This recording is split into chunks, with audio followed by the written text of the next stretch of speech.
Morning Morning, Chandra. Good อันยอง morning. Good morning, Dr. Chintavi.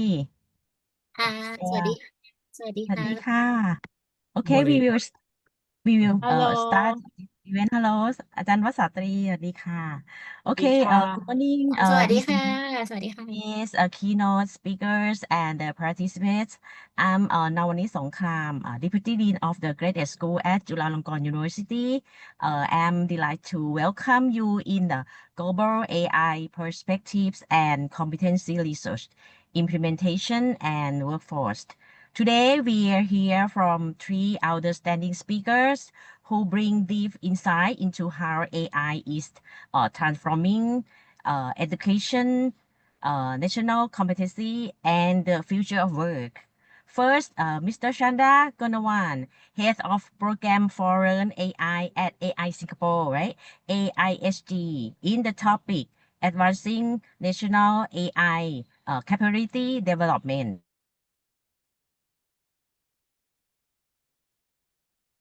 Yes. Oh no. Did we lose you? Couldn't no one it? Oh, is it my internet connection? Oops. So sorry. My computer is running down. Okay, Oh, sorry. I I still continue. Sorry. Okay, first start again. no problem. So No one. sorry. So sorry. Yeah. Yeah. First, I would like to introduce Mr. Chandra Gunawan, Head of Program for Learn AI at AI Singapore. AI SG in topic advancing national AI capability development. Hello, Chanda. It is an honor to have you speak with us today. Yes. Good And morning. thank Yeah. you. Thank And you we so much. also, yeah, and we also have two more speakers who have the honor us, Professor Dr. Jintavi Khai Sang. สวัสดีค่ะ Yeah. Good morning everyone ค่ะ Yeah, and Associate Professor Vasatri Dithiyon. สวัสดีค่ะ Good morning Yeah. everyone ค่ะ Before starting, I would like to introduce Miss Suchaya Wisanuwong, who came to help me in MC all this event. Okay, number one, you can continue too. Thank you. Thank you. Good morning. Yeah. Thank you. สวัสดีค่ะ I am Sushaya Wisunwong from Department of Educational Technology, Chulalongkorn University. Well, I'm delighted to be your MC today. And well, before we start, just a quick reminder, I'd like to inform all participants that there will be time for questions at the end of each presentation. So if any questions come up to your mind during the talk, please feel free to note them down and get them ready.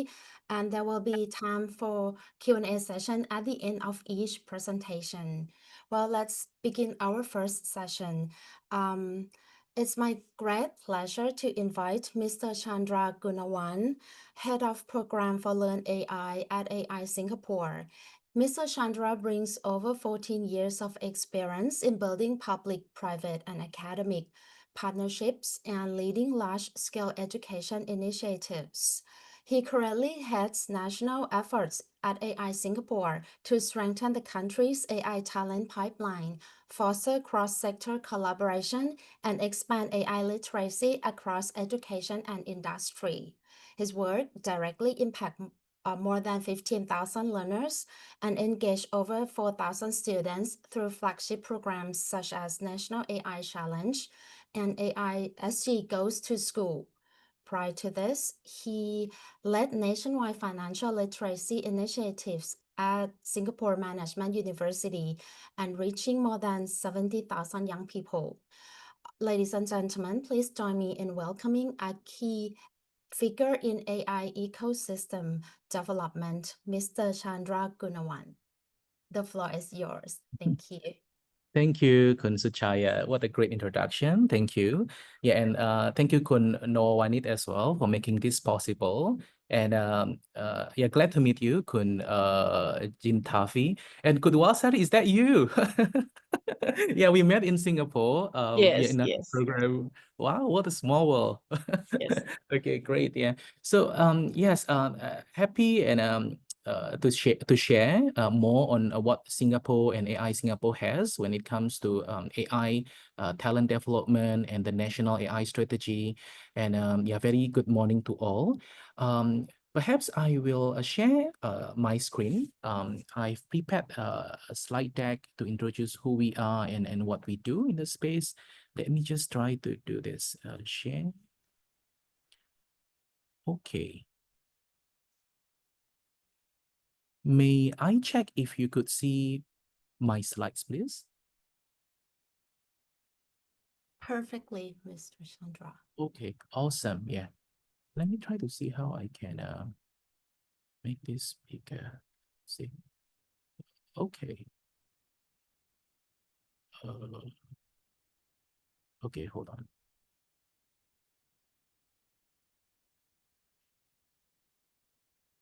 Okay, great. Yeah, so good morning once again, everyone. Yeah, I'm Chandra, the head of programs and partnerships from AI Singapore. In this department called the AI Talent Development, also known as the Learn AI, right? So today, very happy to be sharing more about the national AI capability development from Singapore perspective. Would like to hear more as well in Thailand.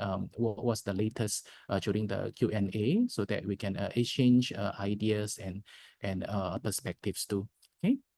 Yeah. Okay, so AI Singapore was set up then in 2017. It is multi-agency AI National Program Office. Our main funder actually is NRF, the National Research Foundation, which sits under the Prime Minister's office directly. So the program actually is directed by the PMO then in 2017. It is a unique setup because this program is hosted by one of the 6 autonomous universities in Singapore. It is by NUS, the National University of Singapore. And the mandate is to anchor deep national capabilities in AI across the academia, government, and industry, or what we call the triple helix. Okay. So fast forward November 2019, we launched the National AI Strategy 1.0. And in conjunction to this, we also formed the NAIO, National AI Office. The focus is actually to develop Singapore as a global hub for AI at national level. So our main mandate back then actually is the adoption of AI in various businesses in Singapore, whether you are in finance, in legal, in manufacturing. We wanted to see more use cases of AI in the respective fields. And fast forward once again in November 2023, we launched the second National AI Strategy 2.0. And now, instead of looking inwards, we have been working with the neighboring countries, with the global players in AI. We believe in the international collaboration in making a good progress in AI, not only for Singapore, but the world as well. Yeah, in fact, Kun Watsari also joined one of our programs. It's called the AI for Good Train the Trainers program, supported by one of the big techs, bringing down the excellent educators from the region to Singapore, and then going back to their home countries and spread AI literacy on the communities. Yeah, so this is where we are, AI Singapore, and Singapore is when it comes to the national AI strategy. Okay. Yeah. Okay, so for AI Singapore, in terms of the structure, we are looking at AI from multiple perspectives. One team looking at the research, another one looking at the technology side of things. We have another team looking at the governance, ethics, standards. Products are the team who are interested in open source AI models and applications. and AI innovation is where I am in. The focus is on the industry deployment of AI in the various industries. And later on, there's a specific team which I'm heading in terms of the programs, which is called Learn AI, is the AI literacy and proficiency programs. Yeah, I'll share more about each of these pillars in the coming slides. Okay. So for AI research, we are looking at 5 areas in AI: trustworthy and explainable AI, privacy-aware AI, resource-efficient AI. We talk about green AI, right? Green infrastructure, and collaborative AI, very important. Human AI teaming, we call it, and continuous learning AI, which is on the eventually AGI, not very soon, but we are looking towards that. Okay, so these are the various AI research areas. If you are interested to find out more, just let me know now or later during Q&A. Okay. And of course, we have the PhD fellowship program, which is in line with our NAIS 2.0. Later, I will introduce the 3 archetypes. There's AI users, AI practitioners, and AI creators. The PhD scholarships will help us boost the number of AI creators. Okay, so the second pillar is AI technology. This is the pillar which organizes the national scale hackathon, if you will, right? And we work with different ministries every year.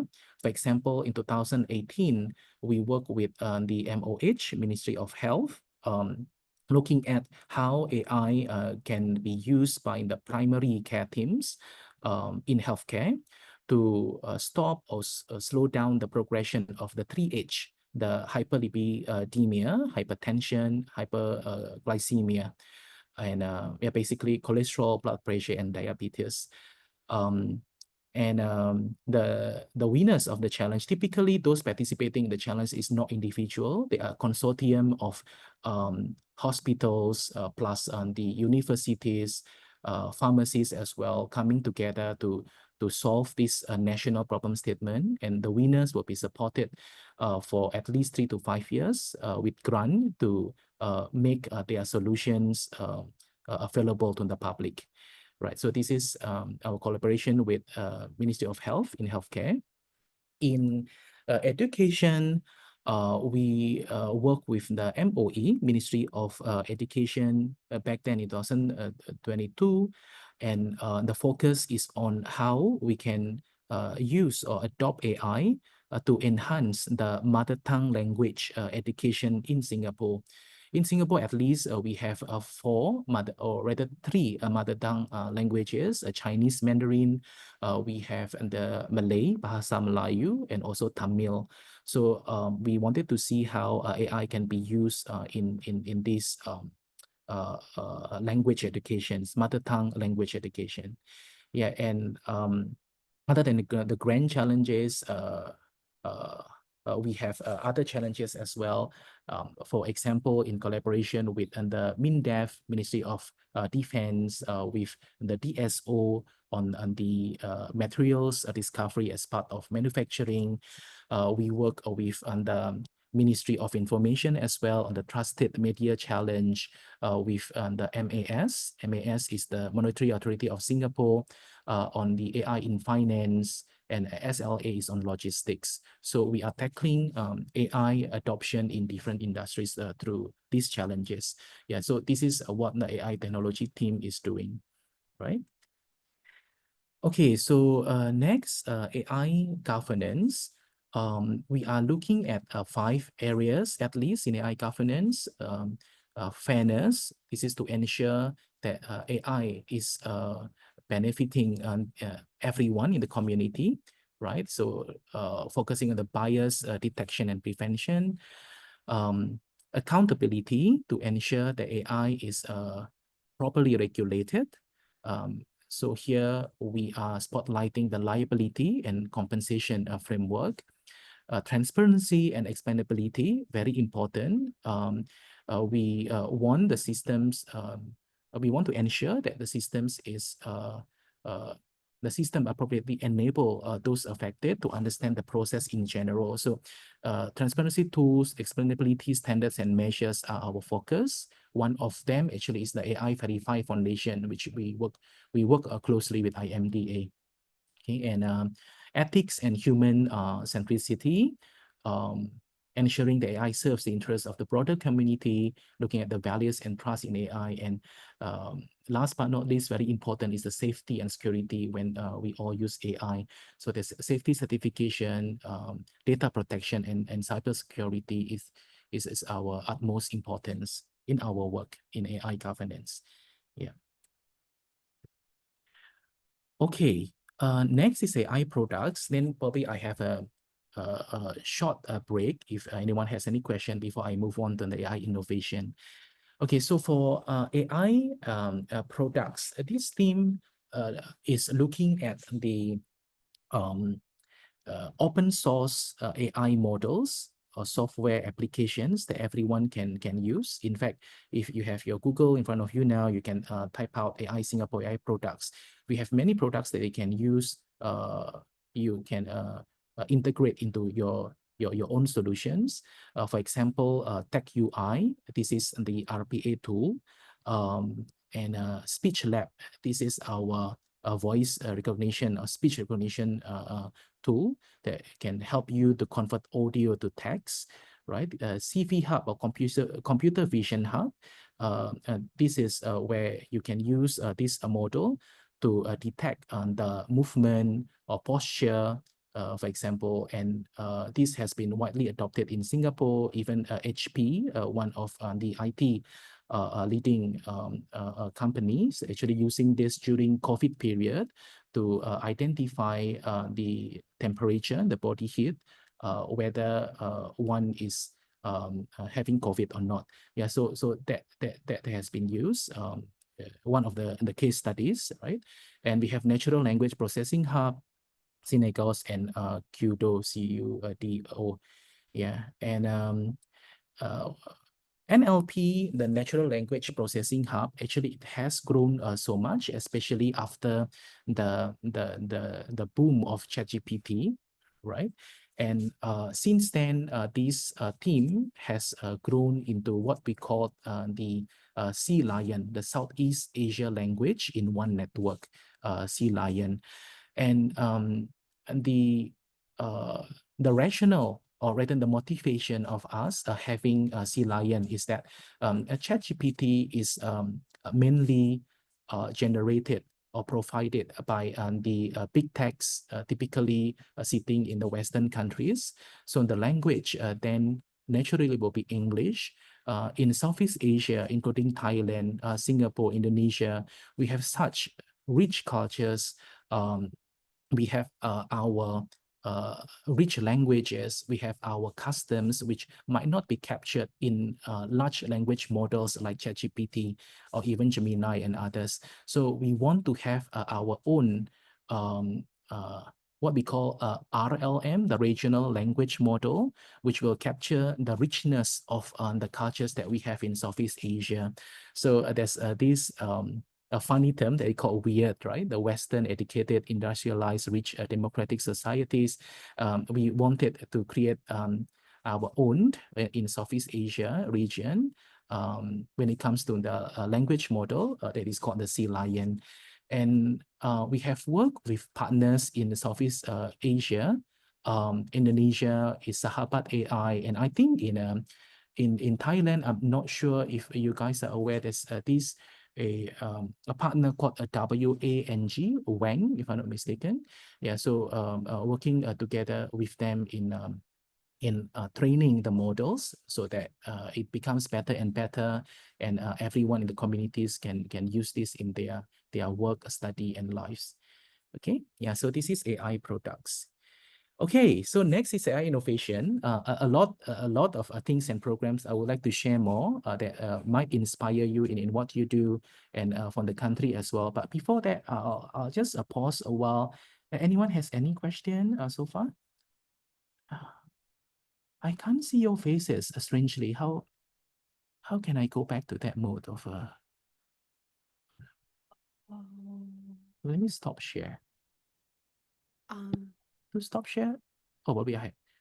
Okay. Oh, I can see you, Kun Suchaya now. Yes. Dear participants, if you have something you'd like to ask Mr. Gunawan, please feel free to type it in the chat box, or you may use the raise hand icon. So we'll call on you to speak. Right. Yes. We'd like to hear from you. Yeah. Yeah. Happy to answer questions. Yeah. And I'm sorry if I have information overloaded you in early morning. Is it at 10 a.m. there, Kun Suchaya, in Bangkok, or it's It's now 9 a.m. 9 a.m.? Oh, wow. Okay. So it's Hour even earlier. 1 behind hour difference. time. Yes. Yeah. Great. Yeah. Okay. Yeah. Anyone has any question? Anyone? Kun Suchaya, if I may know, the participants, they are the master students in Chulalongkorn University? So both master and PhD programs. Okay. Excellent. Yes. So I assume probably most of them, they are part-time students having their job and study at the same time, or? They're part-time students. Okay, great. Oh, thank you for your time. Yeah. Wherever you are now, everyone. It seems like there's no question. Maybe we can proceed to the next part of the program. Sure. Yeah. Okay, let me go back to this.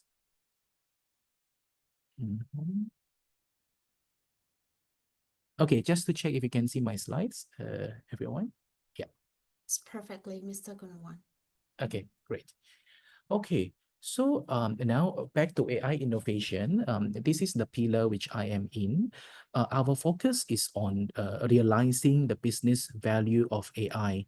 So we don't want it to be theoretical. We want use cases, real use cases, and we have worked on this since 2017. Right, so our mandate from the government actually is to help firms from multiple sectors to deploy AI solutions into their core practices. And we had been looking for queen bees in the industries to champion and prime the industry AI adopters.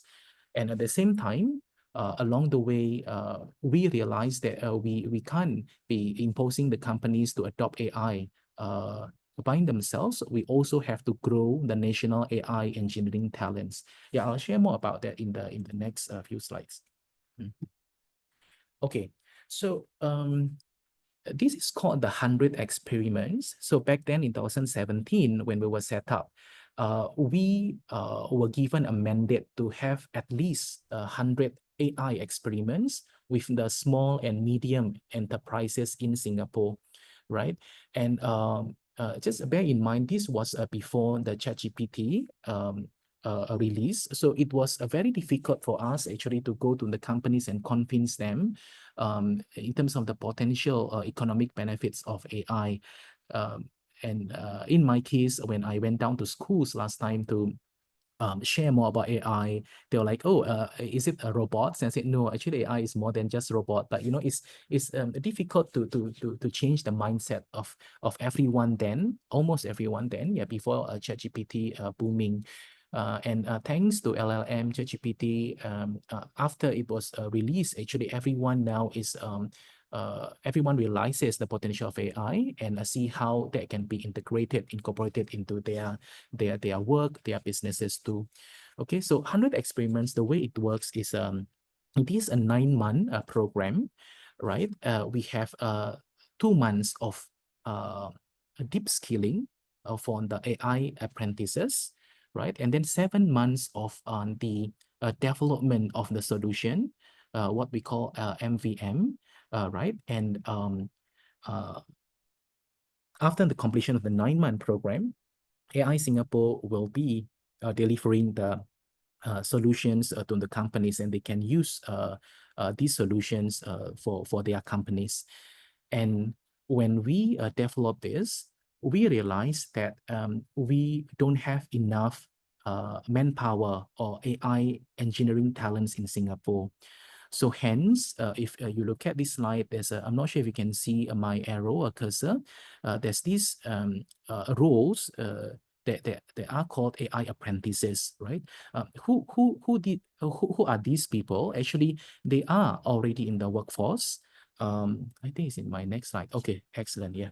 So AI apprenticeship program, it is a 9-month program of everyone in Singapore, regardless of their background. And if you see the stats here, actually only 20% coming from the computer science background. The rest, they are either from social sciences, from the business degrees, and then science, engineering, and others. So they are already in the industry, and they decided to quit and join us for 9 months to transform themselves to become an AI and machine learning engineer, right? So 2 months of deep skilling, and the 7 months actually is working on the 100D experiments. Yes. So upon the graduation of the 9 months program, typically they will be hired by the project sponsors for the 100E experiments. Yes, so this is how it works. It's a two-pronged approach. So at the same time, we are developing AI solutions for the small, medium enterprises in Singapore. And also at the same time, we are growing the talent in the same 9 months, so that after graduation, these SMEs can deploy the manpower into their companies to maintain the AI systems, to improve on the AI systems. Yeah, so this is one of our flagship program, and it has been running until now. We have AIAP intake 19, if I'm not mistaken, and every time we have probably about 400 applicants, but we only could accept 20 to 30 apprentices every intake, and we have 3 intakes per year. So per year we have about 100 AI apprentices that we are training for the industry. Yeah, so this is the 100E projects and the AI apprenticeship program. Yes. So the other aspect of the AI innovation is that when we reach out to companies, sometimes they are not aware of where they are when it comes to AI capabilities. So our team developed what we call the AI Readiness Index, ARI. Is online, free of charge as well. So feel free to explore more. This is where the companies, the staff members of the companies filling up questionnaire, and based on the result, they would be able to see whether the companies actually are they in the AI unaware stage or AI aware, AI ready or competent, right? If you can see on the right side of the slide. And if, for example, they are AI unaware, we will have some recommendations how they can upgrade themselves so that they can be AI aware, right? And likewise, if they are AI aware, how they can be AI ready. And if they are AI ready, then how they can be AI competent. Yeah. And just an important point to note, that not all organizations need to be AI competent, right? So, for example, if you are in the business of selling coffee in Singapore, we have Ya Kun Kaya, and we have the Toast Box as well. If you are in that kind of business, probably being AI competent is not really necessary. Having a workforce under you who are AI aware and AI ready are probably sufficient in terms of how you can use AI tools to improve your productivity. Unlike, for example, Changi Airport Group, or maybe the Singapore Airlines, or maybe those in the manufacturing industry, then yes, you have to be AI competent because you will have to develop AI solutions for your core business practices. Yeah, so this is about the ARI. You can find out more from the website, and feel free to take ARI to assess where your companies are in terms of the AI readiness. Okay. Okay, so moving on, so we have covered the AI adoption, the industry side of things. We also have covered the AI readiness index for the companies who want to assess their readiness level in terms of AI capability. So now we are moving to the other the other part of AI innovation, which is the workforce, right? The talent, how the country will ensure that we have enough AI and machine learning engineers. And when I mention talent, actually I'm referring to local AI talent, so that we are not dependent on talents from other countries, right? So the one of the key learning points that we had since we launched the AIAP or rather the 100E projects is that we don't have enough local talents to support the programs and the AI adoption initiatives. So we came up with this program or team called Learn AI, the AI talent development arm of AI innovation, which focuses on scaling AI literacy and proficiency nationwide. And if any of you coming from the education background, probably you are familiar with this pyramid. This is the Bloom's taxonomy. Back then in 2017 to 2023, we were focusing more on the lower level of the pyramid, which is the remembering, understanding, right? And later on in my subsequent slides, I will show you that we are now focusing more on the apply onwards, right? So, but what happened then in 2017, 2023, AI was still new. Our focus was in AI literacy, making sure that everyone in Singapore, regardless of their age, educational background, professions, they know what AI is and what AI is not, right? So we develop and drive the national programs promoting AI literacy and proficiency. We created courses like AI for everyone in 4 different languages, English, Chinese, Tamil, and Malay. We have AI for industry, we have AI for students, and also AI for kids. Actually, we wrote a book for kids, which are available now in all the libraries in Singapore. And when it comes to IPs, we are diffusing the public IPs into training, education, Singapore ecosystem through what we call Skills Future, right? And then we also piloted new initiatives like the AI for Kids certified instructor courses, chartered AI engineers. So if in a project management, we have PMP, in accounting, finance, we have CFA, in AI, we launch what we call the Chartered AI Engineer, CAIE, right? Yeah, so this was our focus then in 2017, 2023, right? And this is just a summary of what we have done in the space. Oops, sorry. Yes, from primary, secondary school, JC is junior college, right? And then ITE, polytechnics, universities, all the way to working professionals and trained professionals. For primary school students, we have AI for kids. We train the parent volunteers actually to also run AI enrichment classes for primary schools, right? And the thing about Singapore is that when we work with MOE, they have to protect the teachers, right? Because the workload is just too much. So sometimes they would depend on another entity like AI Singapore or another government agencies to like IMDA, for example, to come up with initiatives on top of the school study time, extracurricular, to expose students to AI literacy and proficiency, right? Like what AI Singapore has done in terms of AI for kids. And then later on for secondary and JC, we have the AI for everyone, AI for students, for the educators to use these courses. AI Student Outreach Program, this is a collaboration with MOE and Google as well, a 3-level program.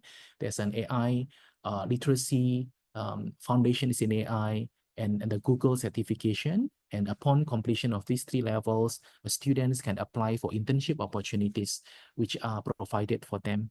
Yes, and AI for everyone has been adopted as the national AI course for all the polytechnic and ITE students, for all the secondary and junior college students, and civil service college, which is a training entity for all civil servants in Singapore. Yes, and this is what we call the PET, the pre-employment training, right? And for CET, there is for continuous education training. We work with the various universities training for providers to improve and upskill the working professionals in multiple sectors in terms of their AI capabilities and proficiency. So we have programs like AI for industry, AI for I, the advanced, intermediate, beginner, intermediate, and advanced, right? And last but not least is the CAIE that I mentioned earlier, the Chartered AI Engineer Professional Qualification, which are open to also to non-Singaporeans and public too, right? This is the equal of PMP, CFA, CPA that I mentioned earlier, right? Okay, so if you have the time later and interested to find out more about our courses, feel free to go to this website, learn.aisingapore.org. All the courses are free of charge, and except one, actually, foundation is in AI. This is because it is in collaboration with DataCamp, and in order to access their courses, you will have to be a member of DataCamp. So you will need to pay to DataCamp, not to us actually. But the rest of them, they are free of charge. Most of the courses, or rather, almost all of the courses are developed in-house by our AI engineers. Many of them have gone through the AI apprenticeship program that I mentioned earlier. Another 5 to 10 courses over here actually developed by teachers. Yeah, so we have this program called the Teacher Work Attachment Program. So for those teachers from the Ministry of Education, they can spend 4 to 8 weeks with us to develop a micro courses. For example, you'll find here there's an AI in physics, there's an AI in social studies. There's also AI, I believe, in maths. So yeah, you can find out more if it happens to be your focus area. You can find out more how AI or increasingly Gen AI is used in the respective disciplines, right? So yeah, feel free to check out learn.aisingapore.org. Okay, so I'm just checking on the time. Okay, we have about 30 minutes to go. Okay, Bobby, these are the last 2 to 3 slides. Like I mentioned previously, that 2017 to 2022, the focus had been on the lower level of the Bloom's taxonomy, right? We focus on the mass AI literacy and proficiency. Now coming to 2023 and 24, we are focusing more on the application all the way to the creation, right? So with ChatGPT and other products in the market now, which is easy to use, our focus more is now is actually more on empowering the AI users. So regardless what profession you are in, students, any disciplines, they can use AI as tools quite easily, right? So our focus now is more on the less on the coding proficiency, but prompt engineering, right? How you can use AI as a tool to improve your productivity rather than theoretically understanding what AI is, right? Yeah, and for the PMETs, it is the mastery of the AI tools that is very important, so that they can leverage on AI technologies to improve on their business performances, right? So if we are looking at the National AI Strategy 2.0, okay, there's a lot of things to unpack here, but maybe just a brief, maybe 2 to 3 minutes. It is divided into 3 areas: the activity drivers, which are the industry, government, and research. We are staying true to this since our NAIS 1.0. people and communities, talent, capabilities, and placemaking, right? And the infrastructure environment, we are looking at the compute, looking at the data, trusted environment, and the leadership is very important, right? Yeah, I will be focusing more on maybe one each. For example, in industry, right? If you are following the news in Singapore now, we are looking at companies, whether or public and private as well, right? To create AI centers of excellence, AI COE. Just a few weeks ago, Heineken, the beer company, actually just launched an AI COE in Singapore. And a few months back is the Changi Airport Group. And we want to see more and more of the companies, at whichever scale they are in, to create an AI centers of excellence. And the government is supporting these initiatives very strongly, right? And when it comes to people and communities, later I will discuss specifically on this. There are three archetypes that we're looking at now. Infrastructure, it is really working with the various stakeholders on green data centers, right? Whether it's in Singapore and the region. So these would be the focus of the NIIS 2.0. Okay, so when it comes to AI talent, of my personal interest and also where I'm in the AI talent development, right? So in AI Singapore, or rather in Singapore now, we are categorizing AI users into three categories. So AI users, practitioners, and creators.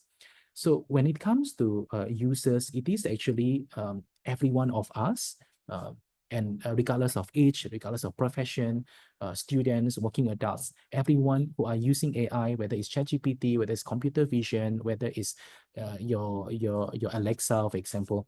So every one of them would have to know what AI is and how it works, right? And that we cannot trust 100% of AI, and how to become responsible AI users. So that will be our focus under the AI users group. And for AI practitioners, actually, they are in the workforce. They belong to specific industry, whether they are AI engineers or machine learning engineers in a specific industry, or whether they are, for example, in a bank, if you are in a customer relationship or wealth management, or if you are a lawyer, if you're a doctor, you have to be able to see the value of AI, how this can help you improve your performances, right? So we are working with the various industry leaders in respective fields. For example, with in law sector, we work together with Singapore Academy of Law to launch AI in Law program, what we call the CAIP, Certified AI Professional, right? And in, for example, in design and media, one of the most impacted sectors by Gen AI, we work together with the DSG, the Design Singapore Council, to create courses or to create resources for the arts and media and design practitioners in how AI can help their businesses. And very interesting, because yeah, I would like to spotlight in the arts, design and media sector, because it is really heavily impacted by AI, right? That now everyone can design their own posters in Canva, and you can use Sumo, or you can use even now, ChatGPT, you can create your own images too.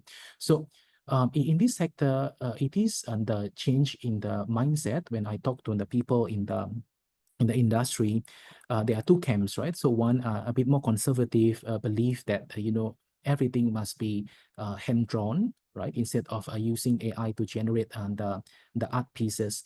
The other team, the other camp, actually believes that AI will help them to move faster.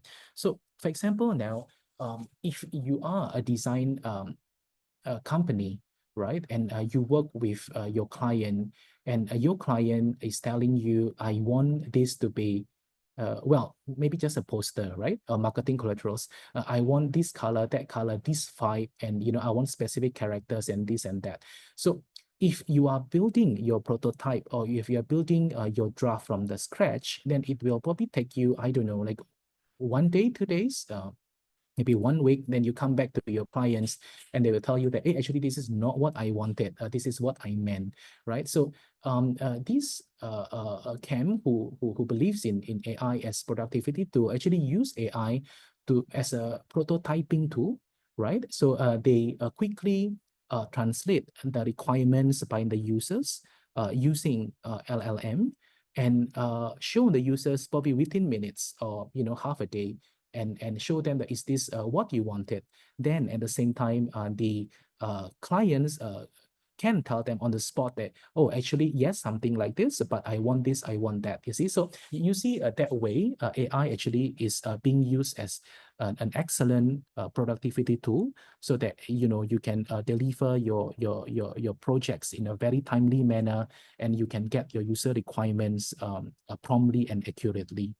Yeah, so that's just an anecdote that I would like to share from the design industry in Singapore, at least. Right, and AI creators, this is the top tier AI talent from the industry and academia. We wanted to attract, firstly, we wanted to groom and develop our AI creators locally. Yeah, but we also wanted to engage and attract the AI talents from all over the world to come to Singapore and work on their research and experiments. So AI creators is probably the hardest now because it is a new, relatively new field. I know AI has been mentioned since decades ago, but in terms of the use cases, it is only recently that we're seeing more. Right, so we are trying to attract the global AI talents to come to Singapore and also work together with us to create more impactful use cases for the world, basically. Yes. So in this work of AI creators, we have started working on it very early in terms of Olympiad, right? So we have Math Olympiad, we have Science Olympiad. AI Olympiad actually just recently started last year in Bulgaria. There's an international Olympiad in AI. And in Singapore, we quickly train up students who are passionate in this field to join the competition, right? And we are very fortunate. Last year, we clinched 2 gold medals. And moving forward, we have created the National Olympiad in AI to groom these future AI creator talents, right? And eventually, they will represent Singapore in global stage. Last year in Bulgaria, this year will be in Beijing. And in fact, in 2 years' time, we wanted to bring the International Olympiad in AI to Singapore. So we'll be hosting 60 plus countries sending their student delegates and educators as well. Yeah, so that is how serious we are in wanting to develop the number one, the AI creators, because we do not want to depend on other countries coming up with new use cases, solutions, and we just follow. In Singapore, we wanted to be the leader in the creation as well. Yeah, so these are the 3 archetypes in NAIS 2.0. Let me see. Yes, so then eventually our focus will be more on the professionalization of AI roles, which is the chartered AI engineer, the one that I mentioned earlier, right? And then the skills development partnership with the companies and the student outreach and training. Yes, yes, the CAIE I mentioned earlier. We also have the CAIP, the Certified AI Professionals. I shared earlier too with legal, if it's with the Singapore Academy of Law, in media, in Gen AI, in healthcare. We are working with the respective industry champions to come up with such a certification. Okay. Skills development partnership is where we work with the companies. An example here is Infineon. I'm not sure if you're familiar with the company. We work with their HR department, the learning and development department, to identify, maybe I go to the next slide. to articulate the skills that are needed by the organization, right? So we first need to create the job skills proficiency, GSP, in short, GSP map. And we will set the AI proficiency level, and we will analyze the GSP. Then we know actually what are the gaps and the skills needed by the organization. So that's the step one, which is still skills articulation. Once we have this, we will aggregate the skills, what we call the skills aggregation, with the assessment rubrics and frameworks. And eventually, we will also be creating training courses for them and upskill the workforce in the company. And last but not least, for those who have graduated from the training, they'll be recognized as a chartered AI engineer or certified AI practitioners, right? So, for example, just a brief example, not Infineon, but another company, we have NDA with them, so we cannot share the company's name. So in their company, they have 30,000 manpower or talents, right?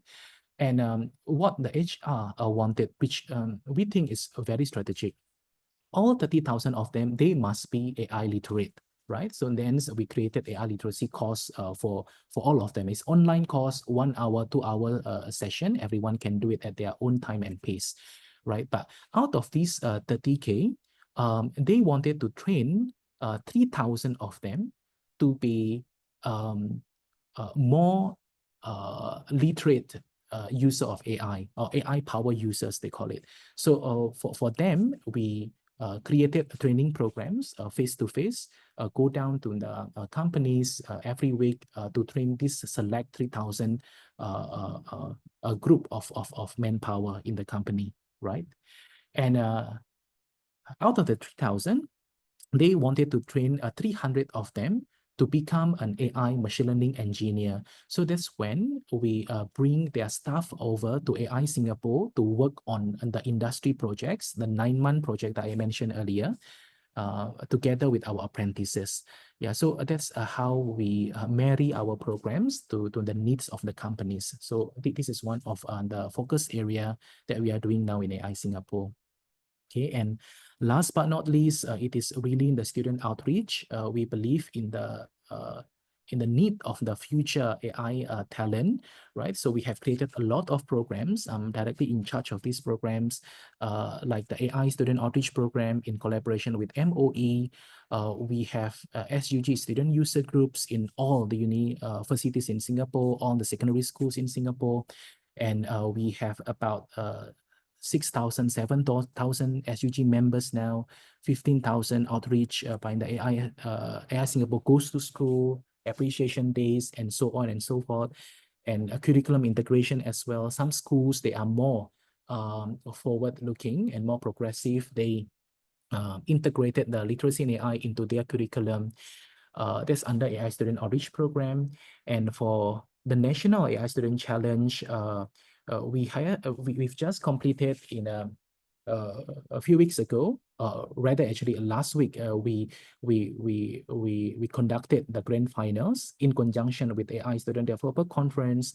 We had more than 2,000 student participants over 2 runs, and industry partners such as AWS, NVIDIA, IBM, and others. Basically, the way it works is that companies giving their problem statements, the students are working on it, and the winners, we don't want cash prizes, but for the students to be interning with them so they can apply what they learn.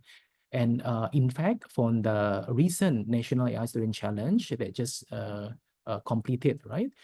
We have extended this to the 6 ASEAN countries, including Thailand. So we had a Thai representative in the challenge by AWS. Yes. So we are moving towards that direction. Not only growing talents locally, but we want to work with our partners in the at least the region, ASEAN first, and then globally too, with UN, United Nations, UNDP, to reach out to the underserved communities. Yes, that is under our AI for Good umbrella of programs. And Student Developer Conference, also the same thing. It is in collaboration with the IMDA, which is the agency looking at ICT sector in Singapore. feel free to find out more from the website.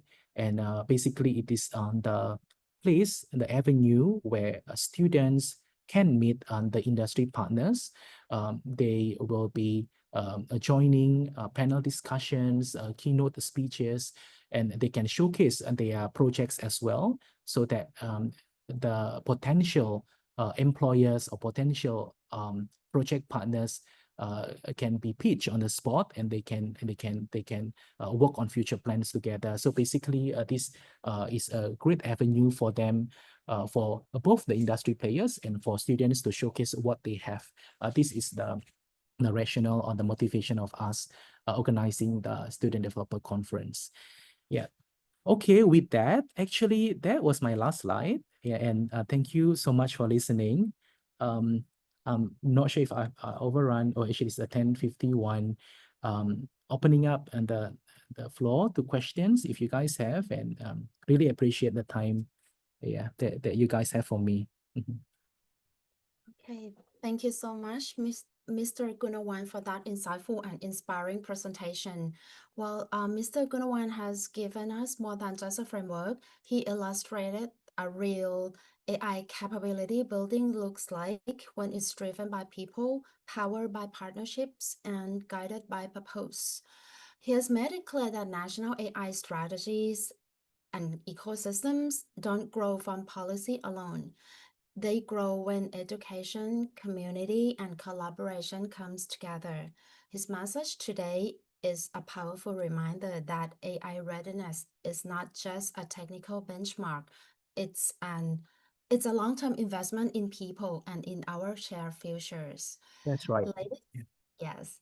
And dear participants, it's now a golden time. If you have anything to ask Mr. Gunawan, please type your questions in the chat box or use the raise hand icon, so we will reach you. We'll open the floor to ค่ะอาจารย์ Yeah, Kun Suchaya, I'm seeing one now. By the way, just call me Chandra. Okay, thank Yeah. you, Mr. Chandra. Yeah, no problem. Yeah. Sorry. Okay, no problem. Yeah. Okay, so we have Kunataya here. Yeah, asking about yes, you're most welcome. And how AI can be used in conjunction with medical monitoring. Okay, I have to be honest, I'm not a domain expert in healthcare, but we do have collaborations with the healthcare groups in Singapore. There are three of them: Sing Health, we have NHG, and the other one, right? So most of them, when they come to us, it is really on a few use cases, right? So actually a range of them. So one of them is basically in Singapore now, when you are admitted to hospital, or I just accompanied one of my colleagues to A&E, the accident and emergency, the other day. And very interesting, the first question that the nurse asked him actually is whether you'll be comfortable being monitored by AI, right? And it is an option. So it is not, it is actually an opt-out, right? Yeah. So and it's very interesting that now we are given a choice whether you trust AI to monitor yourself. So just in case if there's they detect something that is unusual in that room, maybe you fall down and stuff, then AI can then alarm the nurses to come and attend to you. Yeah, but from that experience, actually, what I wanted to highlight, just a sidetrack a bit, that's then the responsible AI side of things, right? When AI actually is being used in specific use cases, we humans as the actors in it would have to be alerted, and we will have to be questioned whether we actually want to be monitored by AI or not. Yeah, so there's the AI ethics and the governance side of things, which I didn't touch much from the presentation, but that's another important area. Yeah, so there's one use case, right? I'm sorry, I'm digressing a bit. And then another use case, very interesting. So there's from the pharmacy side of the hospital, they wanted to see whether AI can help detect when certain stocks of medicine has depleted. So like when it is 25%, and then let us know so that our staff don't have to to go round and round every day to check, the stock level. So how AI through computer vision can help us notify when certain medicines actually almost out of stock, right? So then we can procure them promptly. Yeah, these are some of the use cases. I'm not sure if you are looking for more, specifically in surgery or in cancer treatment. I believe there'll be a lot of them. Yeah, but I would have to refer you to my colleagues who are domain experts in the area. Yeah. But thank you, Kun Nataya, for the question. Yes, Kun Jintafi, please. Chandra, thank you for the very fruitful presentation. And I think like in Singapore, there are a lot of initiatives related to the AI. So Right. my question is that, like just would like to learn from Singapore's perspective that nowadays, I think like many countries, like when we talk about, like when we would like to develop the guideline for the AI, we follow the UNESCO framework. So my first question is that would there be other resources that we should like pay in attention beside the UNESCO framework at a global level? And the second question is that you have talked about like in order to like empower the use of AI, the online courses would help, like to, to scale up, like the professional development. But when we're talking about AI competencies, maybe it's not only the knowledge that learners will gain from the online courses, but there are also other dimensions like skill and attitude. And so just would like to learn from you that when you would like to have the evaluation for the AI competencies, what would be in additional to the online courses that you have provided for, the citizens? Yeah, thank you. Right. Yeah. Thank you, Kun Jintafi. Yeah, I'm not sure if I can answer your questions well. Yeah, but it is really, especially on the second question, it is the holy grail of any interventions, right, that the government has, whether it is in terms of AI or financial literacy or other things, how we can show the effectiveness of the program and how we can measure, right, the change of the competencies, not only knowledge, but also skills and behavior. Yeah, I totally agree with you that online courses are not sufficient. And why actually we created online courses, it was because of COVID, right? So back then we didn't have option. In fact, before COVID, we had face-to-face sessions, subscribed, but we had to stop that. And for a good 2 years, we had to depend on online courses and probably the synchronous online courses too. Not enough. We learn too that now we are coming back to the other mode of delivery, at least hybrid, right? They have to be face-to-face sessions. Probably if Kun Watsari can share as well from the AI for Good Train the Trainers program that we had. Instead of doing it online and conveniently, everyone in the other countries can log in, we invited the teachers down because the value of the program actually is more on building the connections, right? And then sharing the experiences from each country, how AI is adopted, and then how we can reach out better to students using AI as a tools or AI as the content of the delivery itself. Yeah, so I agree with you in terms of the competencies. No, we cannot depend on the online courses only. There has to be a face-to-face session where we can learn from each other. And the longitudinal study, it is very important, right? So when what we want to capture is not only the change in knowledge pre and post intervention, but we want to see over years, 6 months later, or 1 year later, or 2 years later, what happens to the individuals? Did they get a better job?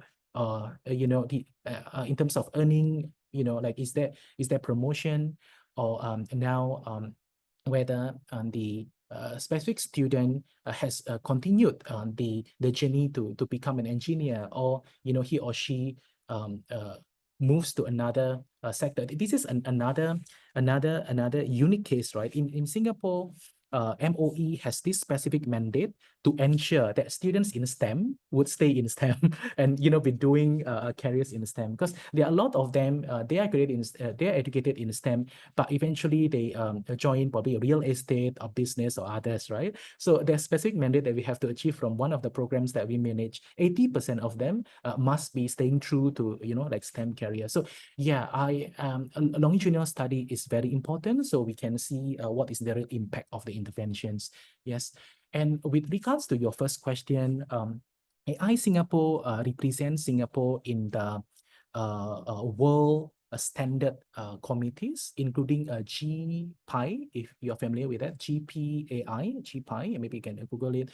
It is one of those world coalition, if you want, to set certain standards for the world when it comes of AI implementation, right? And of course, ISO is another one. In Singapore, we have just launched 2 weeks ago the adaptation of the ISO AI governance framework into the local needs, right? Yeah, probably is something that you can look at as well. ISO, yes. And in Singapore, we have something that is called AI Verify Foundation. Yeah, basically it is a soft or loose framework. Any companies who wanted to apply AI into their respective businesses, there are certain guidelines and advices or recommendations on how this can be applied responsibly in respective industries. Yeah, these are some of the resources, but happy to share with you more later, maybe after the call. Yeah. Great. Any other? Thank you. Maybe I have one more question for you. Ah, Uh, yes.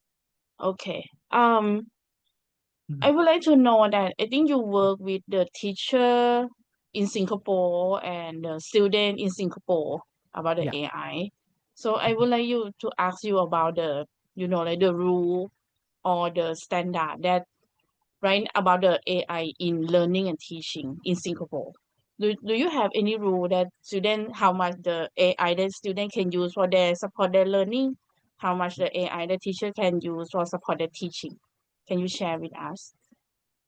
Okay, yeah. So for AI in teaching and learning, this is directly governed by Ministry of Education, MOE, under the specific department called ETD, the Educational and ETD, Educational Technology Division, right? Yeah. Every year, they have master plan that they launch and publish to the public.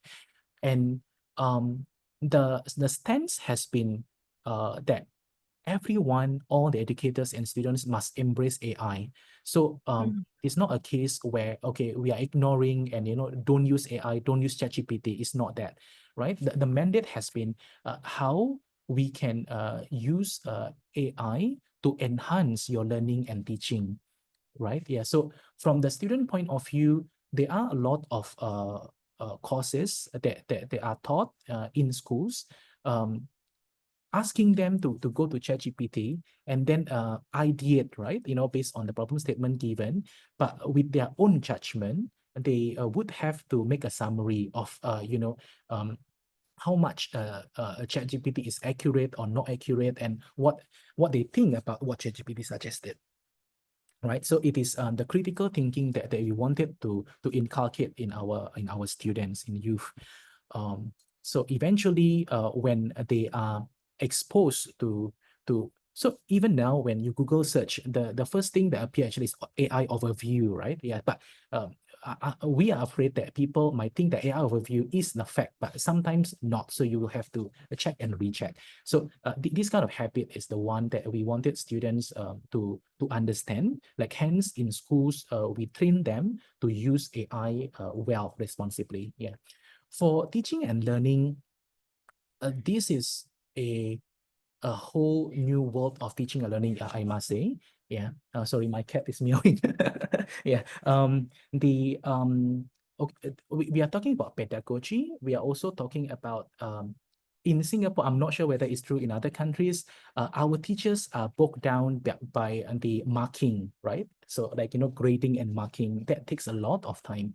And the ETD and MOE together with GovTech, that is another government arm looking at prototyping AI use cases in education to we wanted to see how AI can help with their marking or grading, right? At least and with this efficiency or productivity that is gained, then the teachers can do more creative stuff, coming up with more interesting lesson plans, or even go beyond the curriculum to enrich the students' knowledge and experience. Yeah, so there are a lot of use cases, but I must say maybe 3 areas of focus in teaching and learning in Singapore at least. So one is on the assessment and grading, right? Number 2 is adaptive learning, the personalized learning or hyper personalized learning, how AI can be tutors to the students at home when the teachers are not around. Yeah, so these 2, and number 3 is really the pedagogy, how AI can help in bettering the pedagogy in schools and andragogy for the adult learners lah. Yeah, these three are areas of work. Yeah. Thank you very much. Very useful information. Thank you, Kodwasari. Okay, any other question, please? Questions? Okay, so I believe it brings us to the end of the Q&A session. Thank you once again, Mr. Chandra, for the valuable responses and those who shared the questions. Well, on behalf of the Chulalongkorn University Graduate School, it has been a real privilege to learn from your experience and your expertise today. We truly appreciate your time, your contribution, and we sincerely hope to have an opportunity to welcome you again in the near future engagement. Thank you. Thank you, Kun Suchaya. Yeah, thank you, Kun Wanawanit. Yeah, and Kun Wasari as well. Thank you very much. Yeah, thank you, Kun Jintafi. Thank you. And now let's move to our second session, where we will hear how AI is changing how we teach and learn.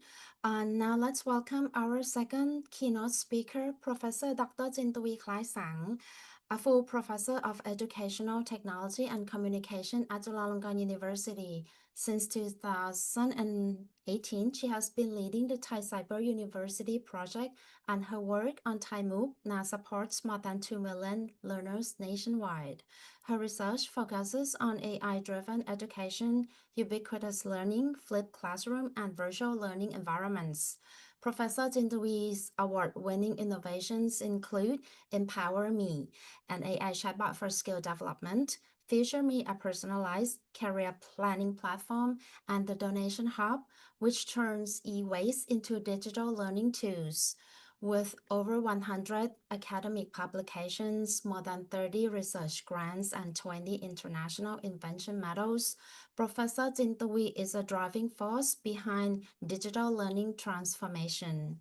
And in 2023, she was recognized as Thailand's National Outstanding Researcher in Education and Technology. Ladies and gentlemen, please welcome Professor Jintavi Klai-Sang. Thank you very much, Kun Suchaya, for the introduction of me. And thank you very much, Associate Dean, Professor Nawanit, for having me here for today to meet with all the grad students here.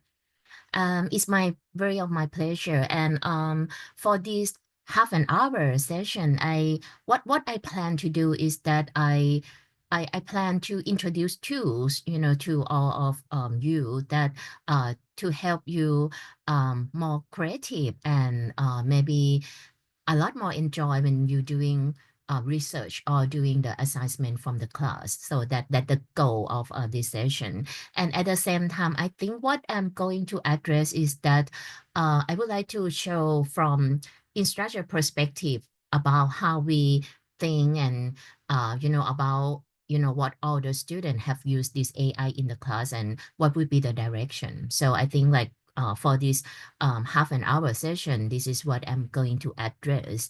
And speaking on behalf of Chulalongkorn University professor, just would like to get this brief introduction about, like the aim of our university, that we are the research university, research based, and we also focusing on the innovation for society, and also the learning to promote the lifelong learning. So basically, from instructors and also students, all we need to ensure that we all equipped with, like research skill, and also innovative way of thinking as well. So that what I would like to focus first.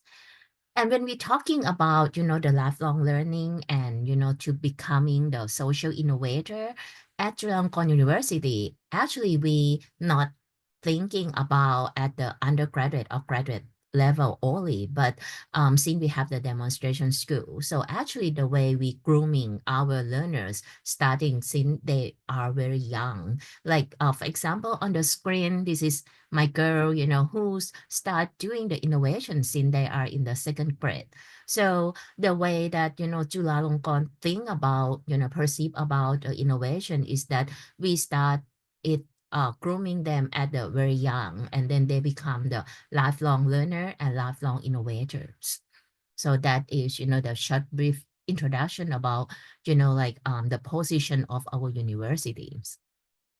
Now, moving to see like other people's perspective. For example, like Harvard professor once mentioned in 2023 about AI is not going to replace human, of course, but human with AI are going to replace human without AI. So I think this is the alert call, that we all have to aware of, like okay, so if we don't want to be replaced, so we need to be equipped with the AI. So this talk go in line with, the first keynote, Kun Chandra that mentioned that, like universities, school will not, like go against AI, but of course we support and we ensure that, like the AI will be used, but with real understanding. So this is to what Chulalongkorn University have been addressed. We support the use of AI, but you have to use it with the truly understanding, and to make your assignment, your work, your class more effective and more creative way of, teaching and learning. That is the goal of our university.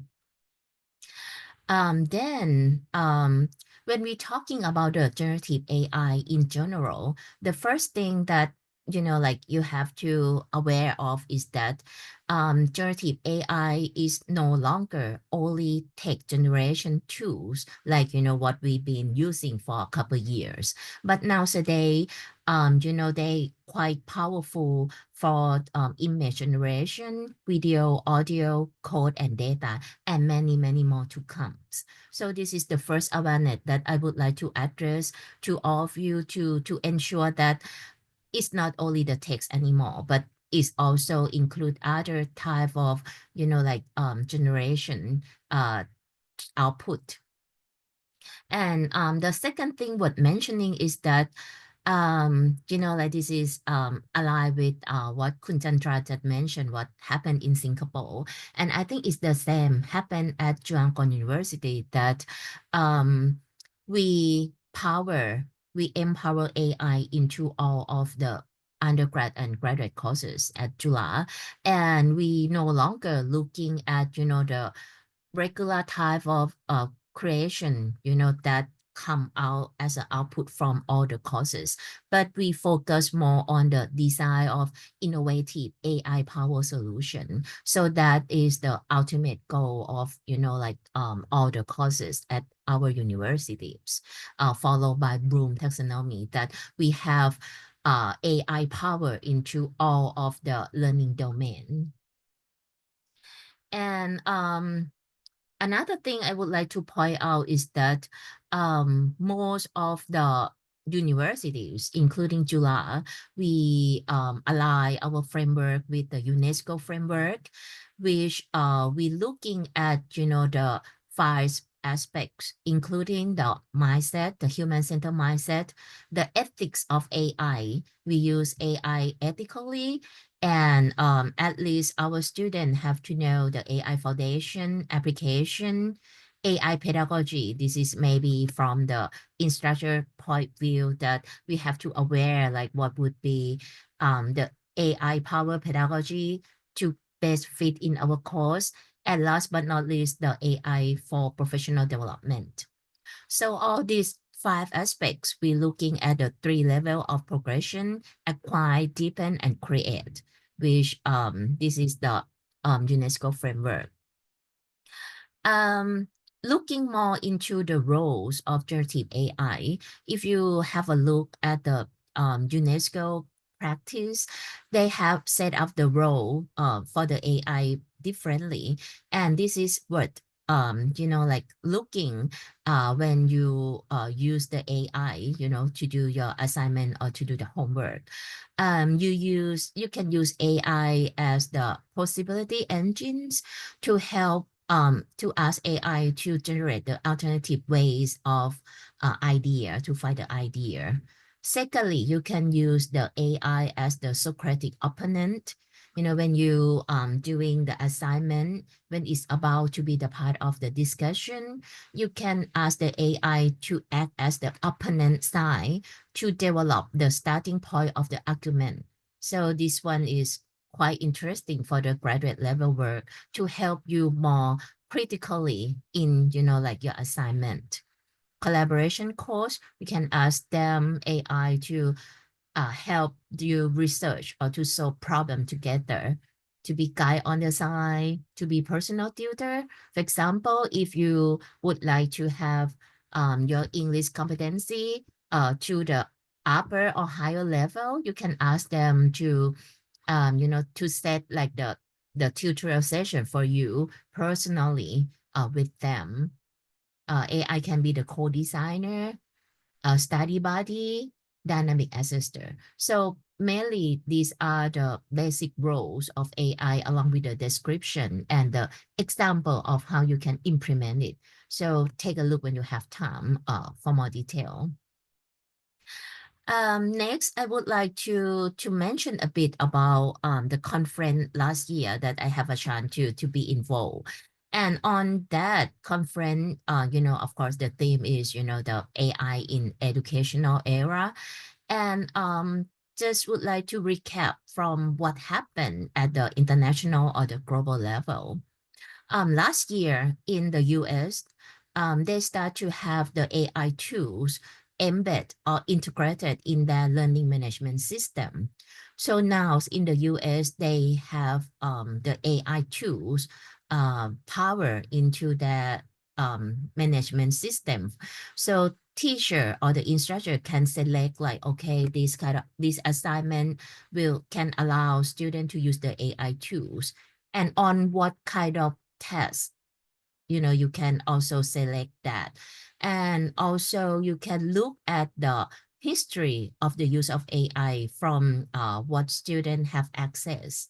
So this is how the beauty of, how you integrate these two into your learning management system, that, like you can assign particularly a certain assignment that this one can use AI at what level, and can see the history, like can track back like what student after they get the answer and what they have been modified, like from all of those answers. So I would say like this is going to be the trend in teaching and learning. The second area worth mentioning is that there are a lot of, like the guideline and the guidebook, come full of prompts, effective prompts that you can use in teaching and learning. So that is also another area that I think like as the graduate student, you may have to find a set of good prompts, effective prompts to use. Next, move to the China. What China have present on that day from Tsinghua University is very interesting. China have used, of course, the commercial AI along with, their own developed AI at their university. So they start to develop the AI, their own AI, and two major roles that they ask AI to help the student is first AI as the learning companion. Of course, you can, have the AI chatbot to facilitate or to help the student learn to get the answer of, what they want. And another thing that very interesting is called the AI knowledge graph, meaning that they put together all of the data from research, the professor research and, like all of the knowledge that created within the university.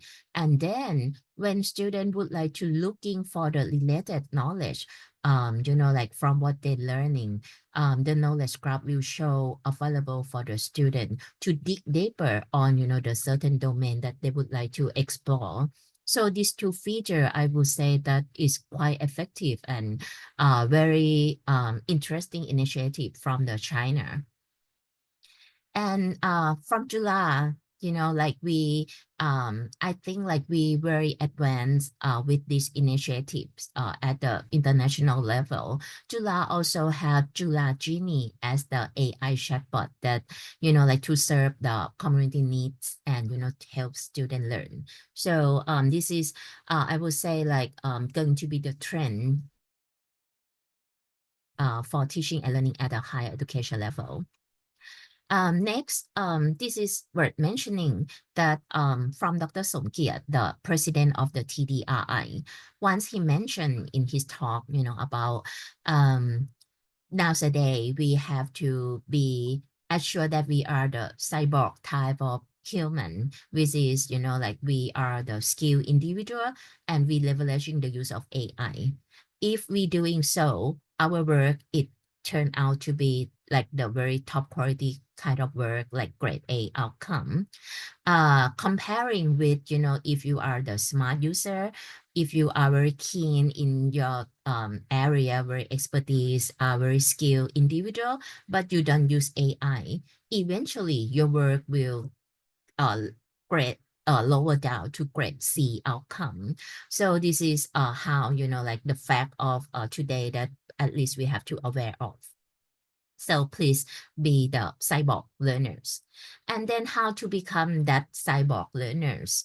There are a couple things that I think like you have to take into consideration. First, you have to, the essential skill is the prompting skill. And I'm sure that, like at this moment, most of you graduate students are quite good at this prompting skill already. But there are a little secret that I would like to share with you in order to get like, the better output. Every time when you do the prompting, you be sure that you have set, you tell AI the role, what they want them to be. For example, if you want to write a book, you have to set the role, the AI as the best-selling author. And then you assign them the task. For example, give me the book outline, the format you want to get. So by setting up the role, the information that you receive from the AI will be more extensive and more deeper, when you get the outcome. And I think, like most of you have used it in your free time. For example, like, now this is one of my very concern, like how to lose weight. So I always ask AI, for example, as a world-class nutritionist, I want them to create my weight loss plan, and you put all the certain criteria. So I think like this is what everyone have been using, like you can ask AI to help you lose weight, to be the fortune teller, to tell you about, your future. Am I going to graduate soon, next year or what? So this is, I think like what everyone already have been using.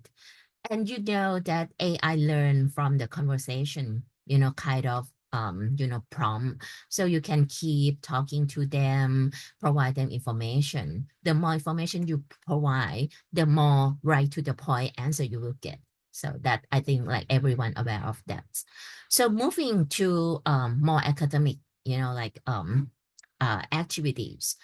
I think like all of you start to use ChatGPT or other generative AI to help you, get some idea about this is, for example, if you going to do the research, thesis or dissertation, you ask them to act as the expert in your field and ask them for the suggestion about, the research topic, of course. Help you to find related journal articles. That may be, another thing that you always ask them.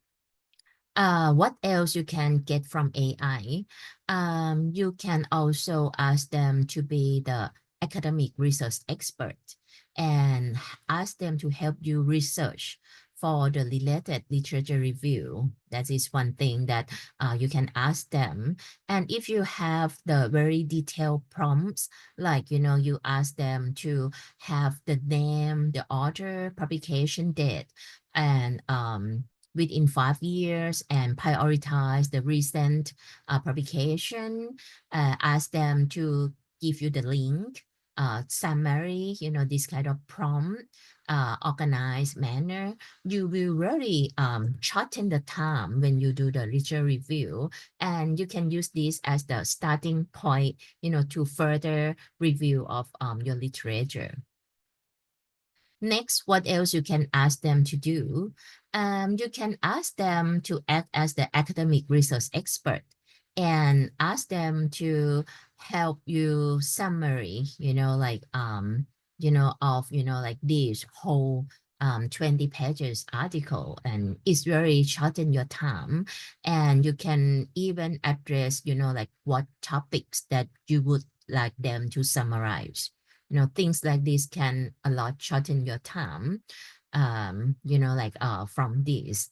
Another thing that I always use is I ask them to frame down the research question for the study, and also the variable dependent, independent variables, survey questionnaire.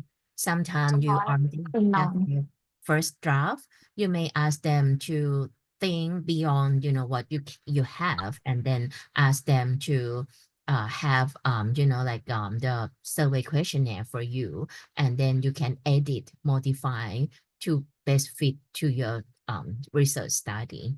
So some of these can help you a lot in terms of the creativities. What else you can ask the generative AI to help you?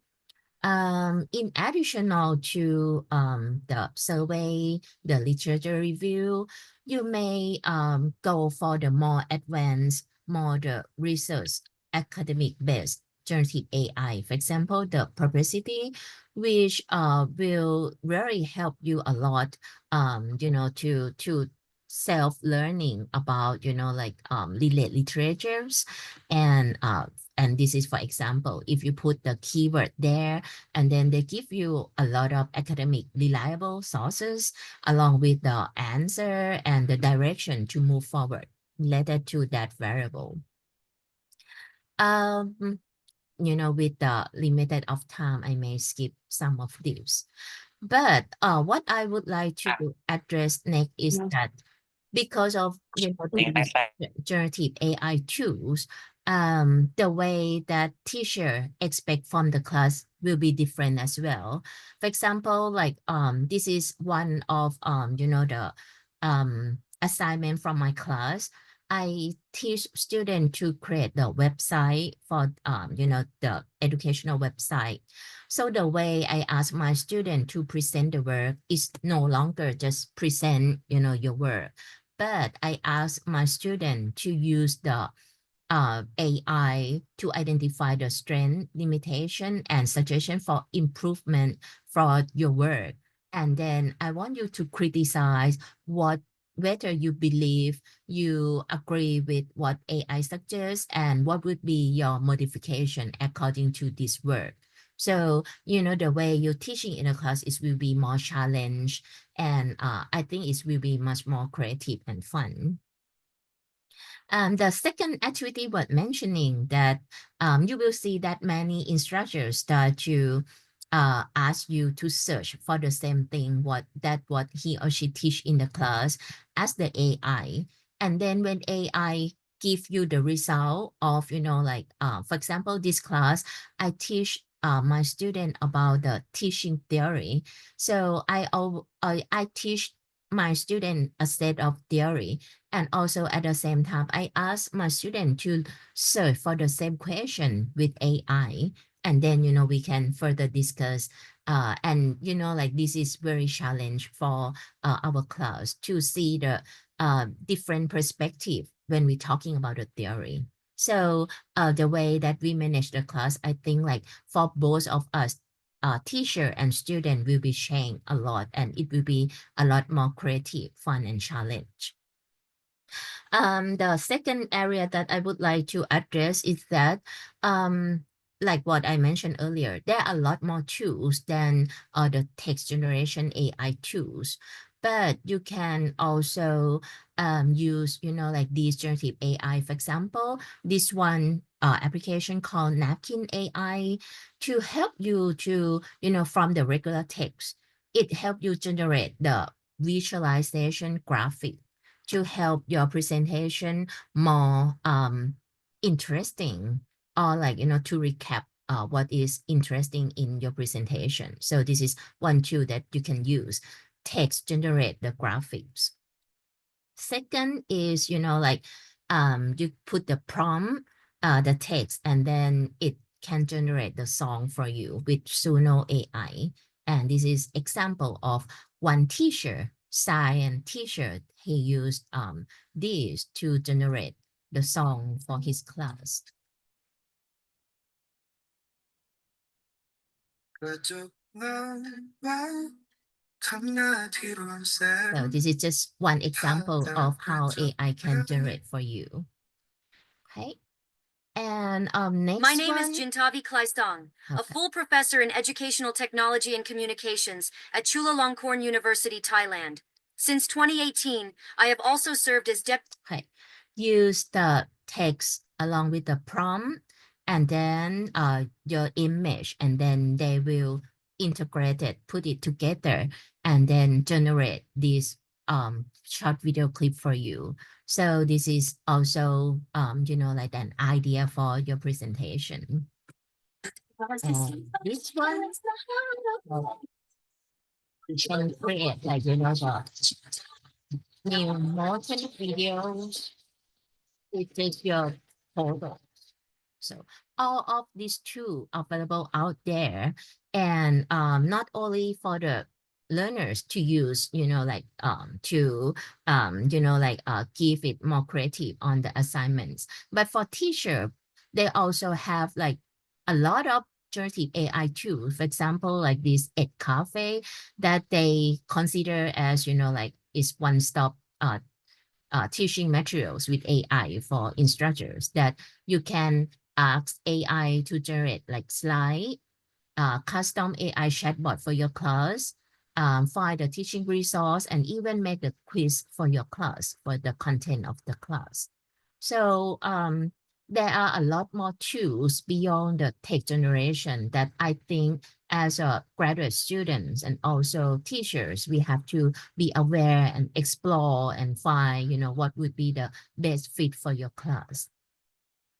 So I'm aware of I'm running out of the time. So what next I would like to address is about overall, I would like you to keep in mind that you're going to use AI as the complement, not the replacement.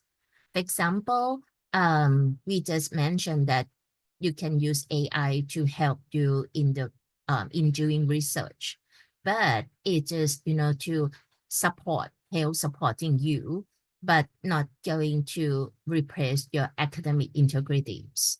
There are a lot more too. For example, like SciSpace, Elicit, like the more academic generative AI that you can use to conduct your research, to help you conduct your research study. And a lot of tools like, lead maps, and also insightful, that to help you frame the related literary review, and show you the existing situation and what would be the direction of your research study. So things like this, I would I would like to ask you, challenge you to try. And at the same time, from the instructor side, there are also the tools to help us to ensure that our students still have the academic integrity. So there are also a lot of tools that we can check, like all of the submit assignment are generated by AI, or AI just supporting them. So this is some of the tools from the instructor that we can help to ensure our the quality of our students' work. So these are all the tools that support us. Okay. Next, what I would like to address here, the last topic is about truth and hallucination. As you see, like my previous example from previous slides, you can see that a lot can be hallucinated, right? So, like for example, like that shortened video clip of me, like that, I'm not really say that thing, but it's hallucinate. So hallucination is already the address by Cambridge Dictionary since 2023, which is a verb, and when AI hallucinate or produce the false information. So this is I would like to be sure that like all the Juฬาstudent aware of this hallucination.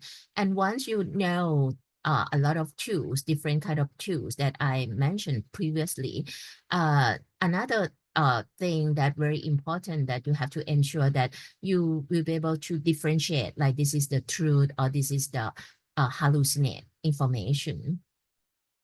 Like a lot of hallucinate images, and these are all the fake images.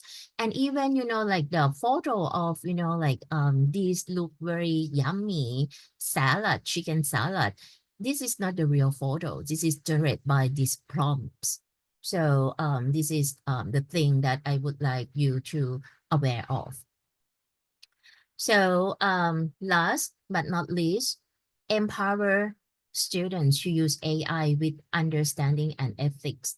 I think this is what Chulalongkorn have positioned ourselves. So a lot of AI learning resources have been initiatives in our country. And Chulalongkorn University, we also have the guidelines for both teacher and student to follow to use AI ethically and with understanding. Comparing with other university, we are go in line and go along with like a lot of international guideline and standard, comparing with the Ivy League university out there. Professor have addressed the use of AI in the syllabus, and students have followed strictly. For example, I have addressed like a lot about AI tools are not replacement for my student critical thinking and original idea. And I always ensure that my students have the responsibility to maintain the highest standard of academic integrity. And many times, I also ask them to be aware of the AI research out there, which are a lot out there. And there are certain guidelines and rules when you're going to conduct the research related to the AI. For example, you have to be sure that you have not used the AI as the co-author. So a lot, I make my student aware of the declaration of generative AI in scholarly writing. When you're conducting the research, you will not, list AI as an author or co-author or cited as an author. and you just use the AI to enhance the readability of your works and declare every time within the paper when you use it. A lot of frameworks, policy frameworks, I have discussed with my student in my class. For example, not only, you know, like we will not list AI as an author or co-author, but we ensure that, you know, like when we doing the proposal, we will not use the image generated by AI, you know, things like that. And, you know, in some of the publisher, AI is prohibited to use. So some of these guidelines, I always address in, you know, our graduate classes. So last but not least, thanks to Chulalongkorn University Central Library, most of the tools I mentioned, I will say, at Central Library, they have subscribed for the graduate student that you can go and explore, you know, like all of those tools that I mentioned. And we also have, you know, a lot of online courses out there on Chulalongkorn platform related to the use of AI. So if you would like to dig deeper, explore more in any domain, for example, the use of AI in teaching and learning, you can go enroll and learn through like this platform. So at our university, there are a lot of support. And I think like, again, Jula have the vision or position ourselves that we are embracing the use of AI, but with understanding and academic integrity. Thank you very much. Thank you, Ka Ajahn Jintavi, for that forward-looking presentation. According to Ajahn Jintavi, AI in education is not just a passing trend, it's an opportunity to rethink how we approach access, personalization, and equity. Ajahn Jintavi has given us a roadmap for how AI can support lifelong learning and meet learners where they are. Most importantly, her focus on ethics, inclusion, and purpose reminds us that meaningful AI in education must be driven by value, not just by technology itself. So, Ajahn Ka, do we still have time to open the floor for questions? And dear participants, if you have something to ask Ajahn Jintavi, please feel free to type your questions in the chat box, or you may use the raise hand icons.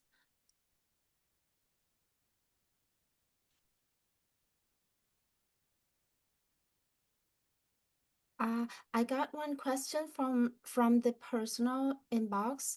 It's about the teacher roles. How do you see the roles of educators evolving as AI becomes more embedded in teaching and learning? Yeah, that is very, very important question. Thank you for asking me this. Like what I mentioned at the very beginning of my talk, that, you know, like, again, like, you know, AI not going to replace human. And of course, AI will not going to replace teachers or instructors, but teacher without AI will be replaced with the one who use it.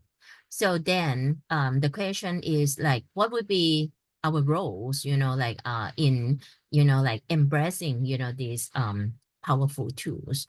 So I would say that, again, teachers always important. And the way that we position ourselves in the class, I would say that we have to first accept that we are not the only resource, you know, for our student anymore. You know, resources are out there, a lot out there, and a lot more than, you know, what we expect. So what would be can do is that I always learn with my students, and then I guide them, you know, like with the direction that they would like to be. So in other words, like teacher maybe have to shift role, you know, from the knowledge provider to become like coach, you know, like their friend, their learning buddy, guiding them, you know, toward the right direction. For example, like when they use AI, they have to aware of, truth and hallucination. You have to enhance them more on, like I would say like the critical thinking abilities, more on, creativities, kind of thinking. So if you're challenging them that way, you will enjoy, learning with them. And also at the same time, your role is still there. You're guiding your student to learn. And I think that would be very challenging for us, all of us. But I am sure that all of us can do it and do it with enjoyable. Okay, so do we have any more questions? Okay, due to the time limitation, I'm afraid that this brings us to the end of the Q&A session. Thank you once again, ค่ะ อาจารย์ Jentavi, for the very thoughtful and insightful responses and presentation on behalf of the graduate school. We truly appreciate your time, your contribution, and the knowledge you have shared with us today. We look forward to continuing the conversation and learning from your work in the future. ขอบคุณ ค่ะ อาจารย์ Thank you so much for having ข me อบคุณ here. ค่ะ thank you ขอบคุณอาจารย์จ่าย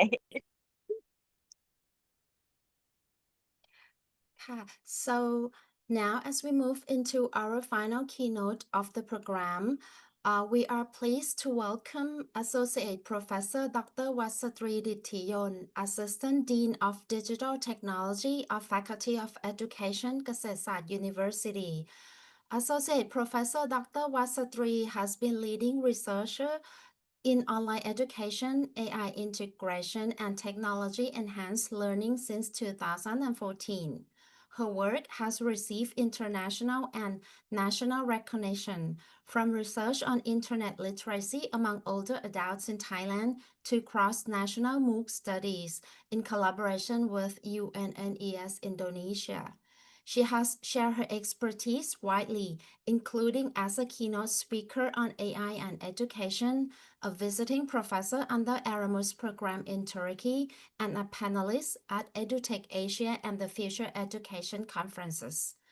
In addition to her academic leadership, she also served as editor-in-chief of the S10 Journal of Teacher Education, a regional platform committed to advancing teacher education research. All participants, please join me in welcoming our final speaker of this morning, Associate Professor Dr. Wasatri Dithiyon ค่ะ The floor is yours ค่ะ อาจารย์สวย Okay, ค่ะ Thank you so much, everyone, and especially thank you Chulalongkorn University for giving me this opportunity. Maybe in the beginning, why everyone maybe like feel question like why I'm here. I'm Chulalongkorn alumni. I graduated from Chulalongkorn in 2004, 20 years ago, and the event today that when I meet all of you, like as a graduate student, remind me back 20 years ago again, when I started my master degree in 2005. And I remember that time that when I went to the orientation, I remember that you see that I attend is in US. We did not really talk about the technology at all. We talk about like, I remember that we talk about the emails, like if you want to meet with the professor, you need to email them first, or you need to submit some work. We have a computer lab over here. That is all that we know about the technology. But 20 years later, I learned that we talk about the AI today. Technology have very advanced improvement and very impact to the learning and the teaching in the university right now. And very honored to me that I come back to the UC that I love and share the idea about the technology with you guys. And before I start my section, I would like to thank you again for the Mr. Chandra and the AI Singapore. He mentioned already that he and I we met in Singapore. Yes, I received the scholarship to be trained in AI Singapore for I think 5 days.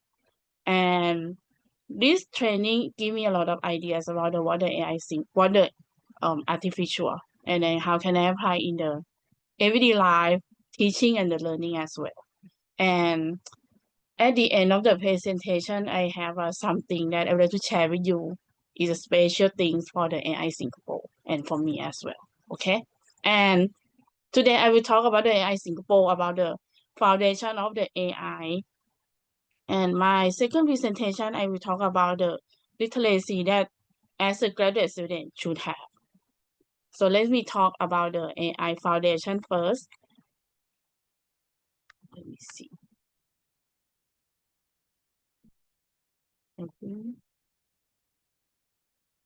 Let me see. Okay.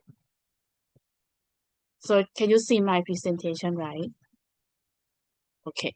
Perfect. So the topic that I would like to talk about is actually it's a nice topic. I will skip the LLM because it's a lot of things that I afraid is not we don't have a time. But give me the I will give you the reason why we have to why I have to talk about the AI foundation here. After AI foundation will help all of you to understand what the AI is working. And if you understand what the AI working, you will not feel like AI is a magic tool. It's a tool that support us to learn and to teach and to work. As the Dr. Jintavi and Mr. Chanda said, like AI is a tool and AI cannot replace our human. AI Singapore let me know that the meaning of the AI. So what the AI is the program that copy the human brain. So when we take a look at the slide right now, this is like a brain. So what the human brain working? Human brain working is start with the sense and we love the data and we give the reason, we add and we adapt. So this is why that we call AI application and definition of the AI. Any program that have this kind of character we call it like artificial intelligence. What the AI working is very simple. You give the information to them, they process in the brain, and then they give the result to you. This is the very simple of the AI models or how the AI works. And when you see this process, you're gonna see. So we're gonna go deeper to the what the AI works. We call algorithm and the data. So the thing that I learned from the AI Singapore is that AI is equal to data and the algorithm, like a human brain. The brain cannot work if we don't have a data into the brain as well as the AI. You need to have both of them and mix together so AI can work. So what kind of the data that we put in the AI? There are three different data like they have the three type of the data that we put to the AI. The first one we call the structure data. It's a data that like put the text, put the number, you put in the file, and very structured over there. The second type of data we call semi-structure is kind of the HTML data, is kind of the website, is a computer languages. So it's kind of not structured, but it's in the middle. And the unstructured data is kind of image, voice, video, that's not like a really have a text over there. This is the three kind of the data that we put into the AI. When the data put into the AI, algorithm gonna calculate it. So the system gonna calculate how they relate to each other, what the direction of the relationship between those data. And then when they calculate it, they're gonna give you the results. This is how the AI is working. So the most important that we can see from the slide is that the data is a key. If you put the wrong data, computer never know this is the wrong or right. They just calculate it, find the relationship and find the answer. They give you the result. If you put the wrong data, they're gonna give you the wrong answer. Like the that we always say like garbage in and garbage out. If you put the incorrect level, they analyze it, they're gonna give you the wrong information. So what kind of the data that we qualify is a good data and a bad data? if you take a look at the slide, the good data is supposed to be the accurate data, complete data, consistent, reliable, and representative. The bad data is opposite, is inaccurate for sure, is a bias, is irrelevant, inconsistent. Anything that is not right, we call the bad data. So after this step, you're gonna see that AI is not the magic. AI is just the math. Sometimes you feel like, how can they know like what I'm thinking? How can they find the answer? They just calculate it and they find the answer, generate the answer for you. How can they recommend the best title song for me, or the best title research paper for me? They calculate from the data that you give it to them. They calculated what the kind of similar word that they can recommend to you. So all the AI is about the math. It's not the magic. So after we know that what the AI is and the system of how AI works,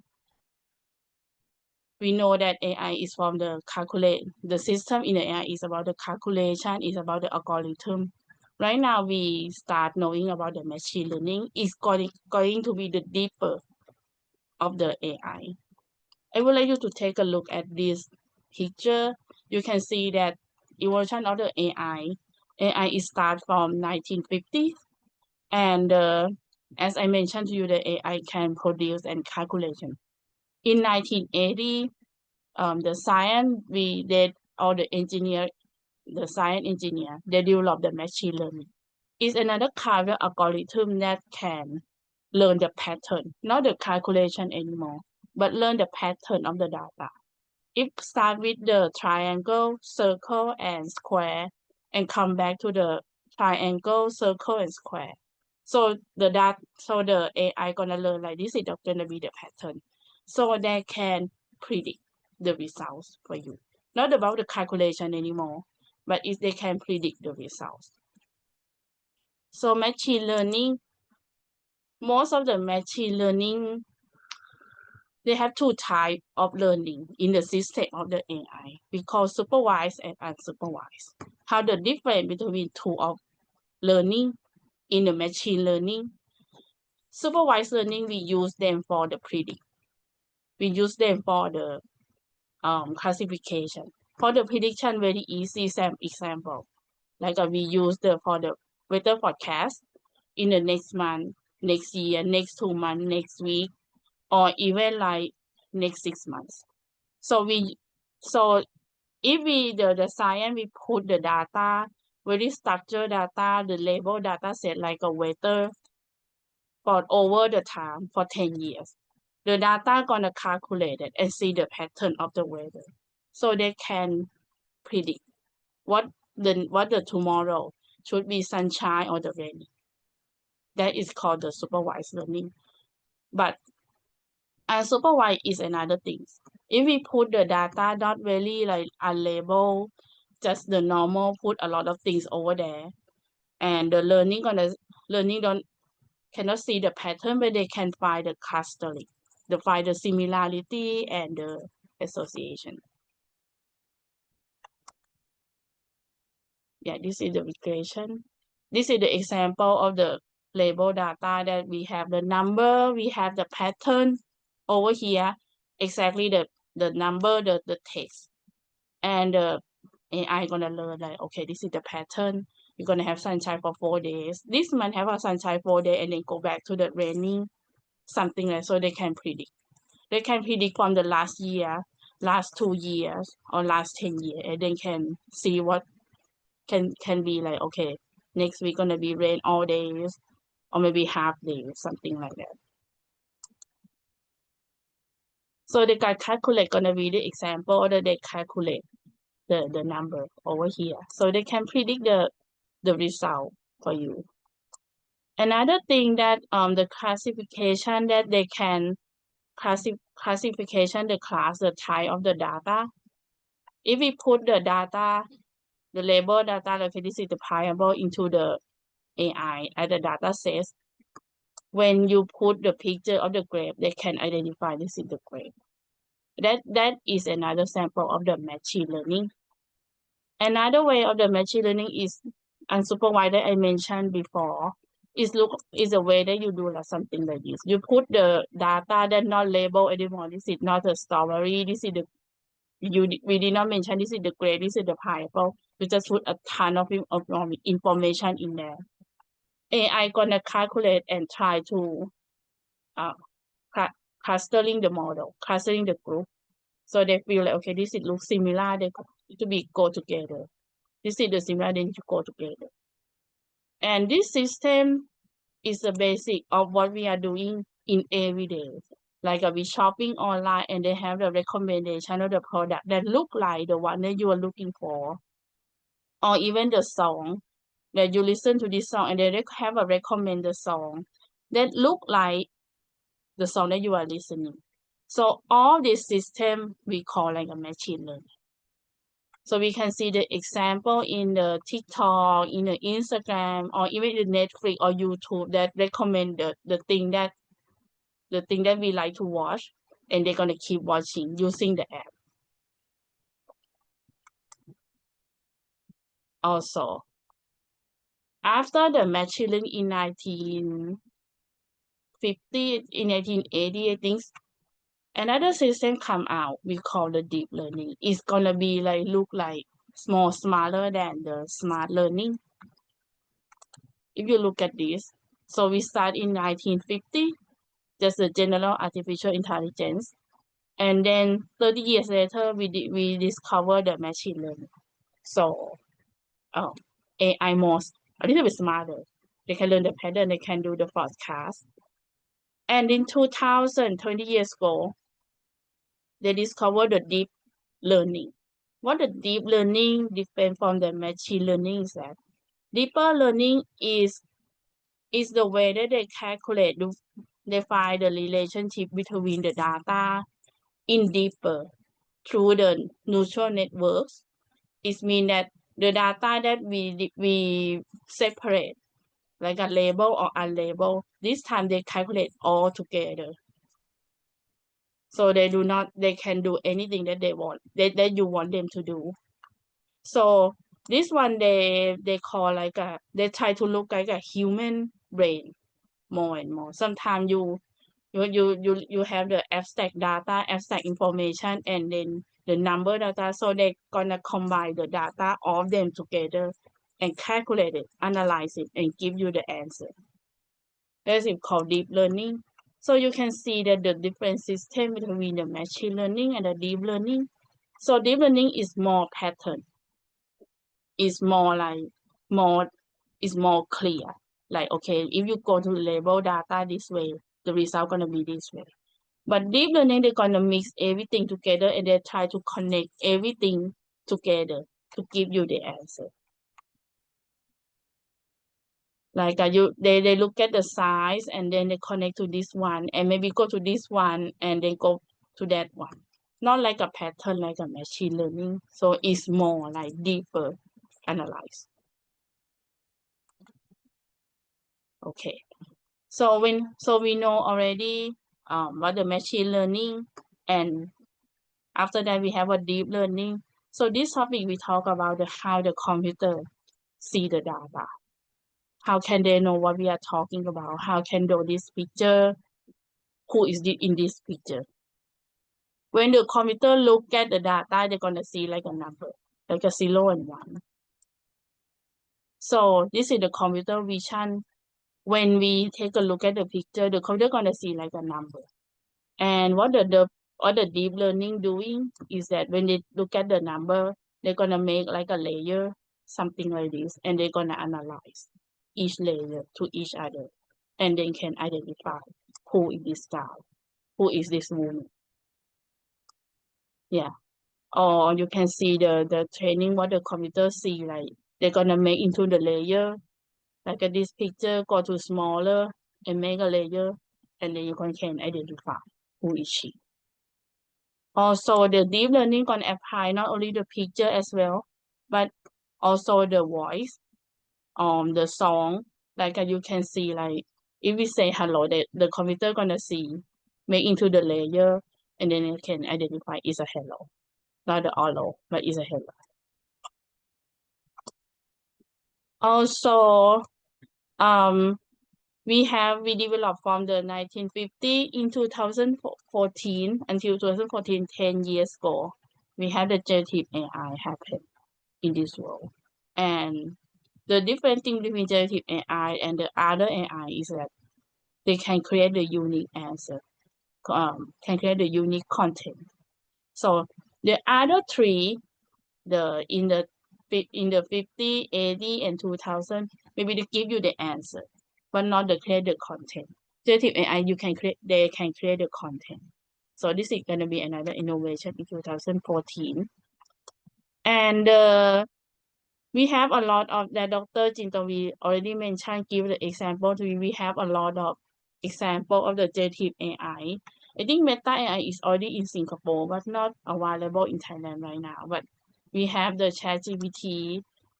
This is also the Suno, another generative AI that create the song according to what they want them to create. Also, I have another thing that is very good. Is called the notebook notebook LM in Google.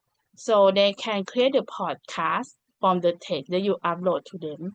So gonna be like you upload the text to them, and they're gonna convert that text into the podcast that two people are keep talking to each other. So it's very good, and also you can use this generative AI to ask anything about that paper as well. Very good tool for the research.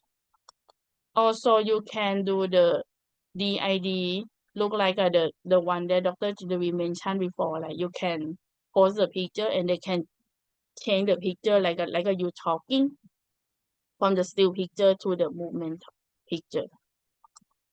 Also, we have a lot of generative AI right now. We have the Gemini, Copilot, the ChatGPT, also the GRAD as well. I can skip to the this is 11 already. So I can skip to the impact of the Gen AI. Impact of Gen AI, we have the positive and the negative things. The one thing that I learned from the AI Singapore is that the positive thing of the Gen AI, everyone knows already. You can ask them to document you can ask them to summarize the document. You can ask them to do the slide presentation. You can use them as a study guide to the podcast that make your article to be more interesting. Anything you can ask them to find the information. But the negative side of the generative AI, beside those words that Dr. Jindavi say that we have another word that we call deepfake, almost the same thing. Like you have a deepfake information, deepfake picture, deepfake the videos, and this is the thing that we have to concern about. Also, we have another very negative impact to our human society is the replacement of some of the job, especially the work that like did not use the critical thinking, or the work that focus on the remember or do the same thing every day, like a documentary. So if you don't improve yourself, some job gonna be disappear right now. And that's why we have to responsible use of the AI use. So we have the UNESCO AI competency framework for the student that I mentioned before. This is the overall of the AI foundation that everyone need to know and need to understand and be able to use it in real life. This is my first presentation. I can continue the second presentation. And do you have any question before I move to another presentation?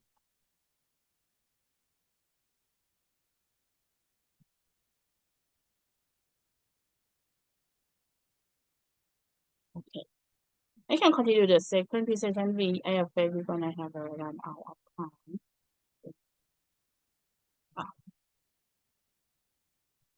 Asan ka, I Ah. think we have one question in the Okay. chat box ka, from Mr. Hassan.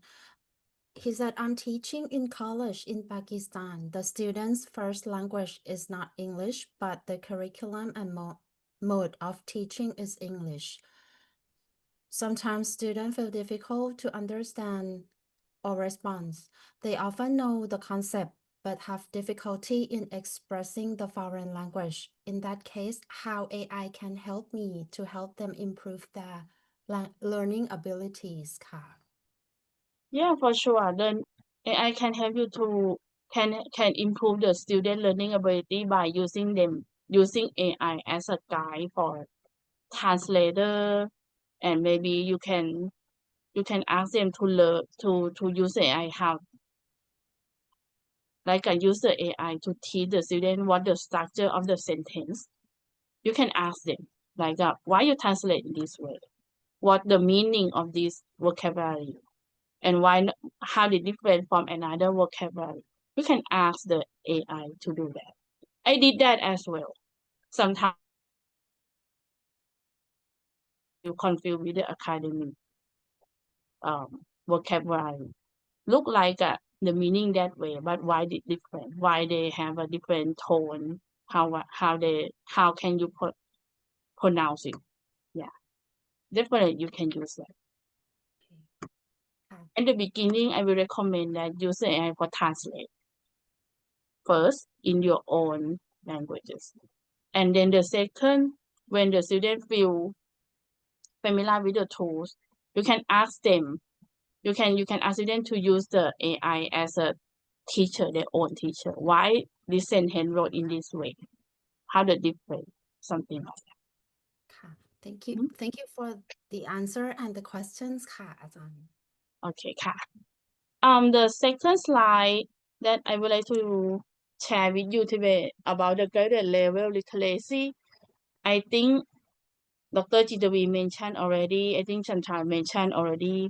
But my presentation, I will share with you that where we're gonna see a lot of AI literacy framework nowadays. If you look at the Google, you're gonna see definitely you're gonna see the UNESCO one, you're gonna see the Educate one, and a lot of framework in the university that they release that. The one that I show you today is from the Stanford University. So they summarize that what the AI literacy for their student and that the teacher also their staff that they should have. The overall that framework that I searched similar, I would say. They look similar. They look similar, and then they almost talk the same thing. But this paper that I found that published in 2005 this year, they divide the AI literacy into 3 different groups. The first group is called cognitive literacy. The second one, the effective literacy. And the third one is about the socio-cultural literacy. And I think it's very interesting to share with you today that what kind of literacy for each group they have.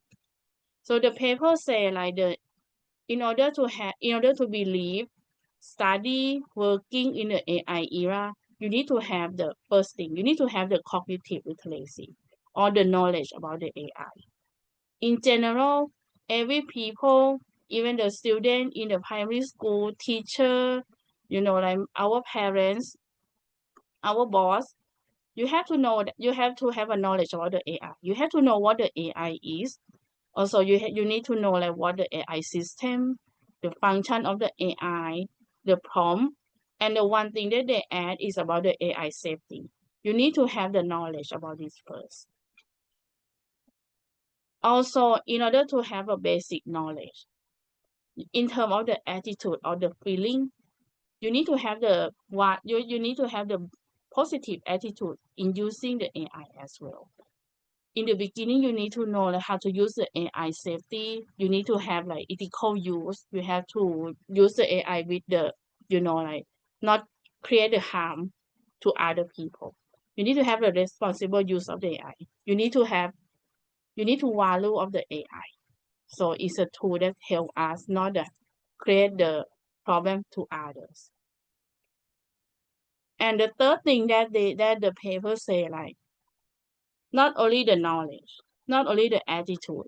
You need to be aware as well. You need to know that what the impact of the AI in terms of our society, in terms of the human to our life.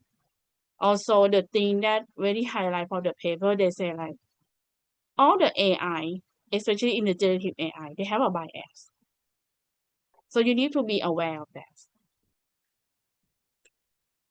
So how about the graduate level? So when I read that paper, I apply to the graduate student, like what they should have in terms of as a graduate student.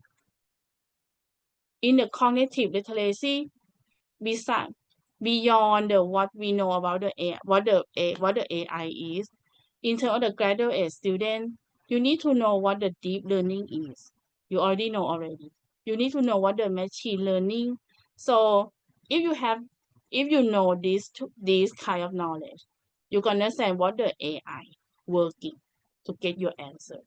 Also, you need to know what the type of the AI that you use for specific of text. You need to know the limitation of the AI. Also, you need to know the prompt structure. So you can ask AI to work for you and give you the correct information. That is beyond of the cognitive, beyond the basic literacy that most of the framework mentioned before. I mentioned already the deep learning and the machine learning, they are different. And this is the several type of the AI that you can use it nowadays. There is a thousand of AI right now in Google. And the most important thing, you need to pick the one that is the right one for your test, for your study. Each one have a unique function and unique. And as a graduate student, you need to know what the best one for you. Also, you need to have know about a little bit, know a prompt structure. Dr. Jindavi, she mentioned already, and you can save this picture and you can see like there are the 6 things that you have to make sure that you include in the prompt structure. You need to let them know what the text that you want them to do, context. You are the expert or something. What do you think about this? And if it's not clear, you can include the example so AI can know that what the answer that you are looking for. Also, the format, the tone, you want the paragraph that make more academic or more, like daily life, more casual. You can say, you can ask them to do that.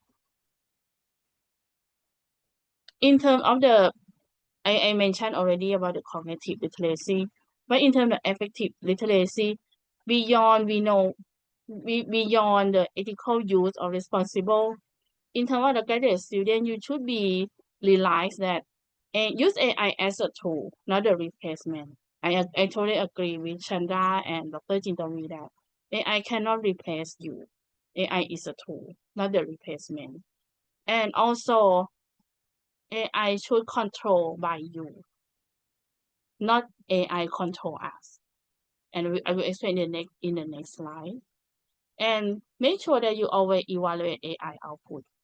That they give you the answer. You need to make sure that the answer is right. Also, and a very important thing that decision making is need from the human, not the AI. You can ask the AI about their opinion. They're gonna summarize the opinion from the people around the world to show you. But the decision making is supposed to be by you, not the AI. So in order to use the AI as an assistant tool, try to avoid using AI for everything in learning. Sometimes you can read. If you don't understand, you can ask AI to make it clear. Or even like, what should I do for the assignment? You need to make a decision first. You need to have a plan. And you can ask the AI to help. Don't use the AI for everything in learning because you are the learner. AI is not the learner. AI is a tool.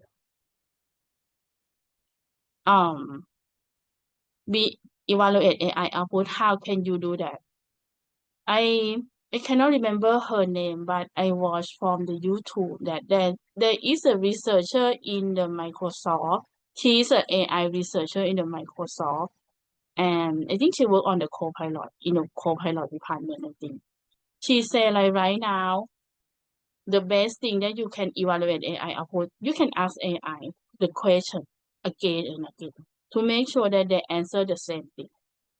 Also, you can ask the AI to show you the result that they use the answer come from, and you can check that result. Is that reliable? Is that correct? Is that the way that you're looking for?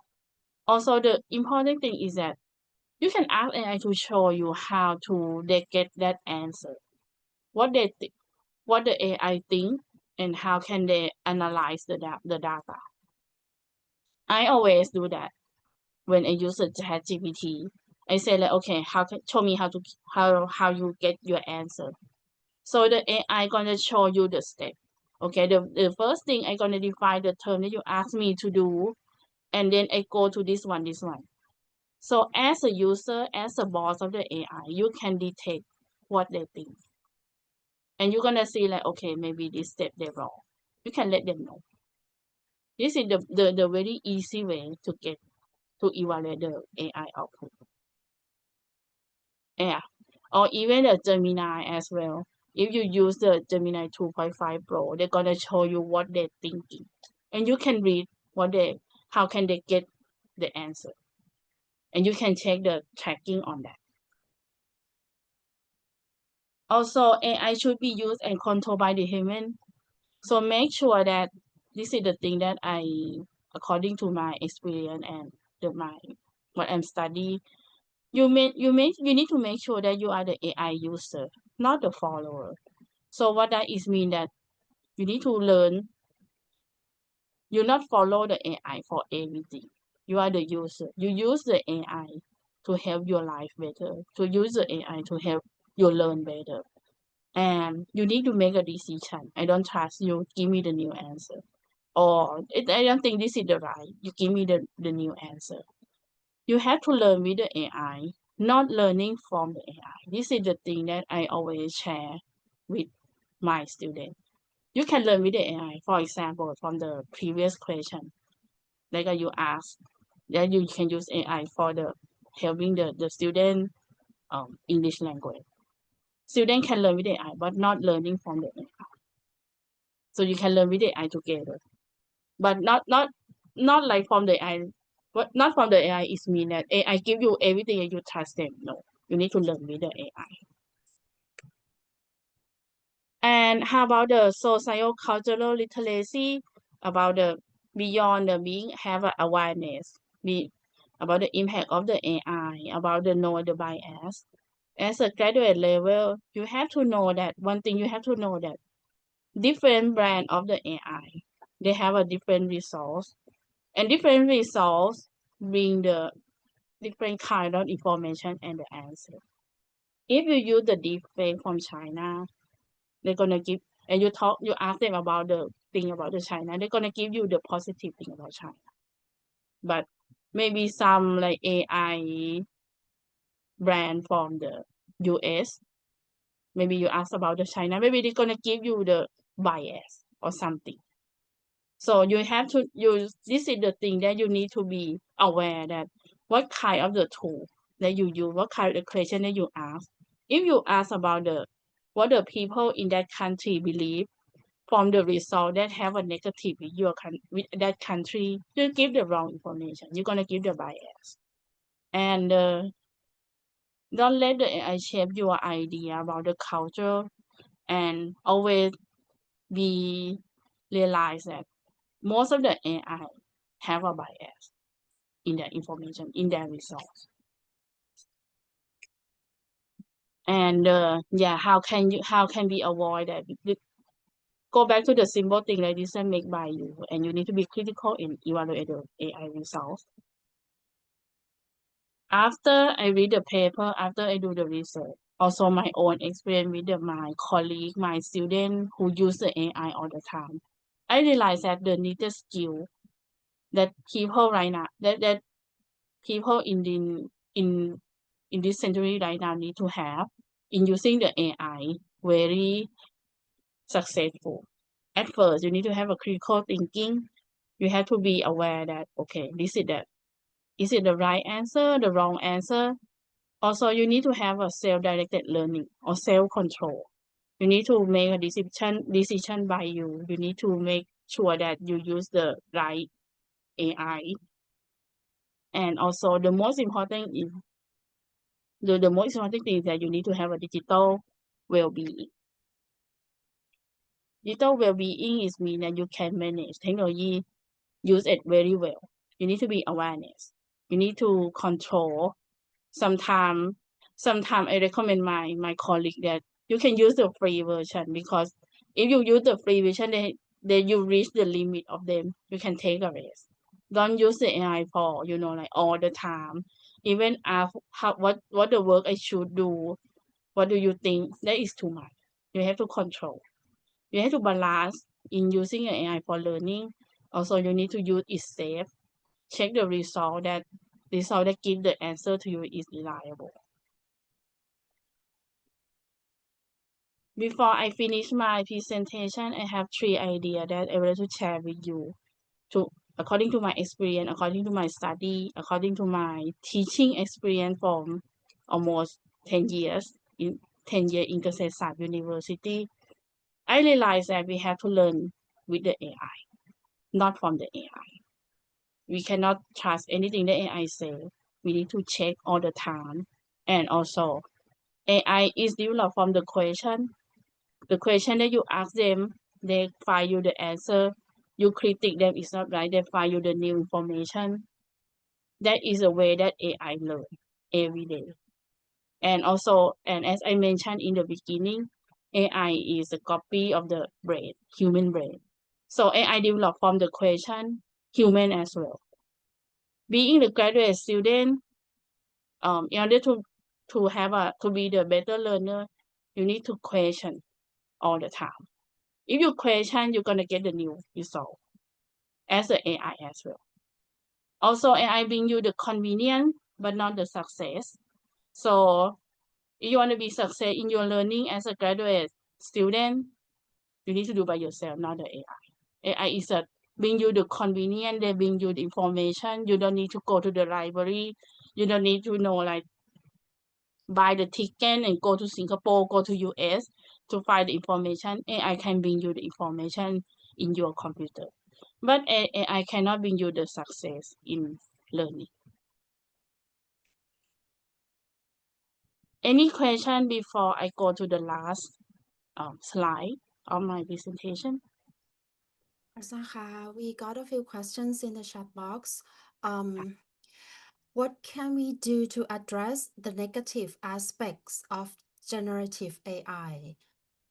Are there any steps taken already to address these issues? So what you mean what we can do to address the negative aspects of the AI? What do you mean, like what the negative of using the AI or something, right? Negative aspects of generative AIs. Um, Um, if you use too much, gonna give you the negative. like hallucination, for example, ค่ะอาจารย์ อะไรนะคะ like hallucination, for example. Yeah, something like that. It's negative of the generative AI, or not. Actually, AI, for me, I feel like AI is not very negative if we use in the right way. So it depends on the user as well. If, for example, if you use in everything in life, you ask them what should I eat today, what should I go today? You are the expert. What do you think? I should make a decision. I choose. I prefer to choose A or B. That is gonna be the negative as well, because you cannot make a decision anymore. I have a lot of the students and some of my colleague friends that even they wanna submit the paper, they ask the AI. When I should submit the paper, I feel like, okay, this is too much. Like you need to stop using that. If you're ready, you submit it. Or even some of my colleagues, they ask the AI to summarize their books. this is your book. You need to know what you need to know what the highlight of your books. But why people don't lose the confidence about their work? They trust the AI more than themselves. Yeah, that is the negative thing of the generative AI. That if you use too much. โอเคค่ะอาจารย์ค่ะ there's Yes. more explanation from Mr. Yorsa ค่ะ he said he mean the disadvantage that has already been mentioned like spreading fake videos or information Oh, how can we deal with that, right? It's hard to say, but I don't know that there is a result information, but maybe you need to keep update information about the deep fake. Like you can search from the Twitter or the X right now, or you can check with the like the cyber police about the fake news or something like that. But you can check by yourself as well. Like is that make sense? Is that real? You can ask if you saw the Trump like fall down from the stair, you can check the news. Like the result, the original result, that is the true or not. You can detect that there is a fake news or fake video. Or a lot of case in Thailand, like the police come and do the video call. That is totally deep fake or video. You can critical and think that what should I do wrong? I did not do anything. If you don't do anything, nobody can do it for you. You just hang up. Something like that. thank you for the answer ค่ะอาจารย์ ค่ะ I go to the last slide because I have some opportunity. I have to thank you the AI Singapore to the opportunity for the Chulalongkorn student. They're gonna have the project that give the AI certificate from the AI Singapore from the one who complete the quiz. You can scan from the QR code right now. You can capture the slide over here. And if you scan the QR code and you fill out your name, you need to make sure that you have filled out your name correctly and your email as well. And you complete the 10 question. If you have 7 points from 10, and it means you pass the AI foundation knowledge. You're gonna get the AI certificate from the AI Singapore without any fee. Any fee. And the question is focused on what I talked about in the first presentation, like what the meaning of the AI or something like that. I will upload the PowerPoint, and I can share with you the PowerPoint. Here you can download that and you can read. And when you complete the quiz, if you get more than 7 points, your name gonna be in the list, and then the AI Singapore gonna send you the certificate. We have a limitation of 100 people.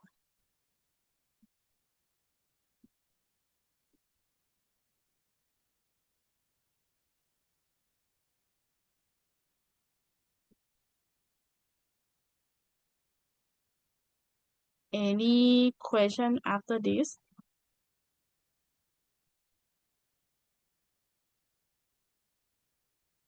สุชายามีอะไรจะเสริมไหมคะ อ๋อ อยู่ ค่ะ กับ โอเคค่ะ Okay, well, participants, if you have any more questions, please feel free to type it in the chat box. And I would like to invite everyone to take the quiz. The quiz is not very hard. It's a thing that I explained already in the first presentation. And it's good that the certificate is issued by the AI Singapore. Mr. Chanda already, is issued by his company. And they give it for free for 100 people.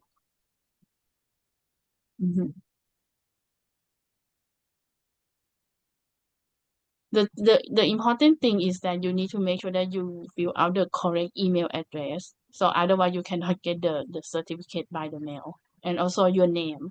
spell it correctly, and because your name gonna be shown in the certificate. They're gonna give time for 2 weeks, so you can do it today, do it tonight, or maybe tomorrow or next week. And also, if you cannot pass in the first time, and I think also nice, they can allow you to retake the quiz many times that you want until you pass the exam.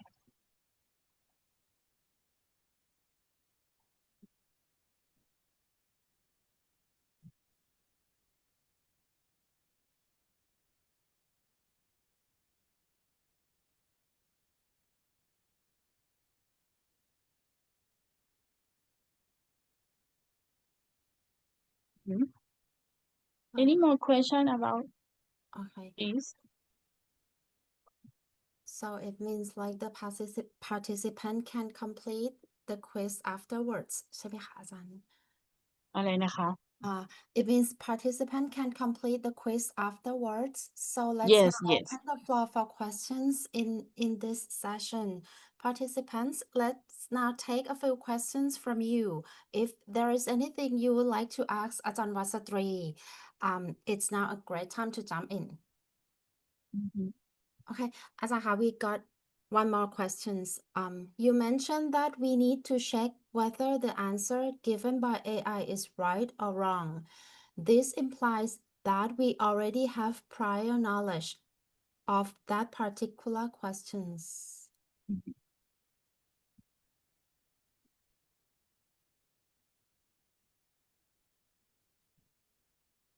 So I think this question is related to the prior questions ค่ะอาจารย์ Okay ค่ะ Yeah, he's wondering, like we mentioned that we need to check that the outcome from AI is fake or not. So he's wondering that if it implies that we already have the prior knowledge about the particular questions, like, so we need to have a basic AI awareness in Yes, we order need to have to get basic. to validate the outcome of the AI ใช่ไหมคะอาจารย์ Yes. Also the important skill is that you need to be like, you need to have a question about that news, about that picture. For example, that I give it to you that if you receive the fake video call from the police, you need to question with yourself, like, what did I do wrong? What did I do? I withdraw like fast speeding more than the speeding limit or no? If not, it's no. You just hang up. Or you can ask them like, okay, you can give me the official document to my address, and that's it. That is the end of the question. That is the end of the conversation about the deepfake. It's more like you have to develop your critical thinking skill along with the AI literacy to be in Yes. order to be capable to live in this AI era. ใช่ไหมคะ Yes. So Yes. critical thinking is quite important. Okay. ค่ะ Guys, we are welcoming some more questions. Please feel free to jump in if you like.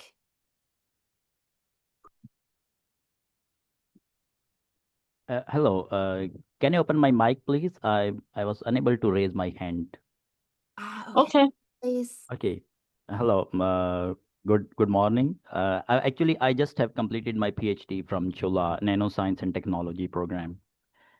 So I've been doing research with material science mainly, and I've been using a special code, DFT code. So using simulations to generate data, and then we examine or guess the material properties. So for the future, I'm really interested and willing to shift my intention and learning toward from simulations to AI. So my question is that whether there are some specific models which I should use from one to end, from beginner to expertise, where should I start that I can shift my that physics and material science knowledge to generate data like I've been using in using a specific codes. So where should I start actually? Thank you. So what the you gonna So right now, I think right now you're familiar with the generate data already, right? Yes, I'm familiar with generating data, but we generate data with not with AI, with a specific code. We call it like quantum espresso or VASP. They are special codes which are used to generate data for different material properties. We get data from them. But there are some research paper I read them that now people are researchers are generating data using AI, and that is more fast. Like if I'm using the particular code, it's taking around 5 to 10 days, but with AI, it can be done with couple of hours. So that's why I'm thinking to shift toward AI and learn that well as well. You So can you yes, can start with the prompt engineering, but I just read the paper last week that this time AI very developed. So maybe prompt engineering is not very necessary, but if you wanna be like in very deep, you wanna know it very deep, you can start learning from the prompt engineering, the prompt. But right now you can use the AI and ask them to generate the result very in simple language. You can get the answer. Because th- the AI they develop the th- language. thank you, Make thank you so much. and make it even the user friendly from the people because the goal of the many AI companies, especially generative AI, they want the user to feel comfortable using their product. So they develop the language a lot. So even I don't know any prompt, any like structure of the prompt. I can use the simple language. I gonna get the answer that I want immediately. Mhm.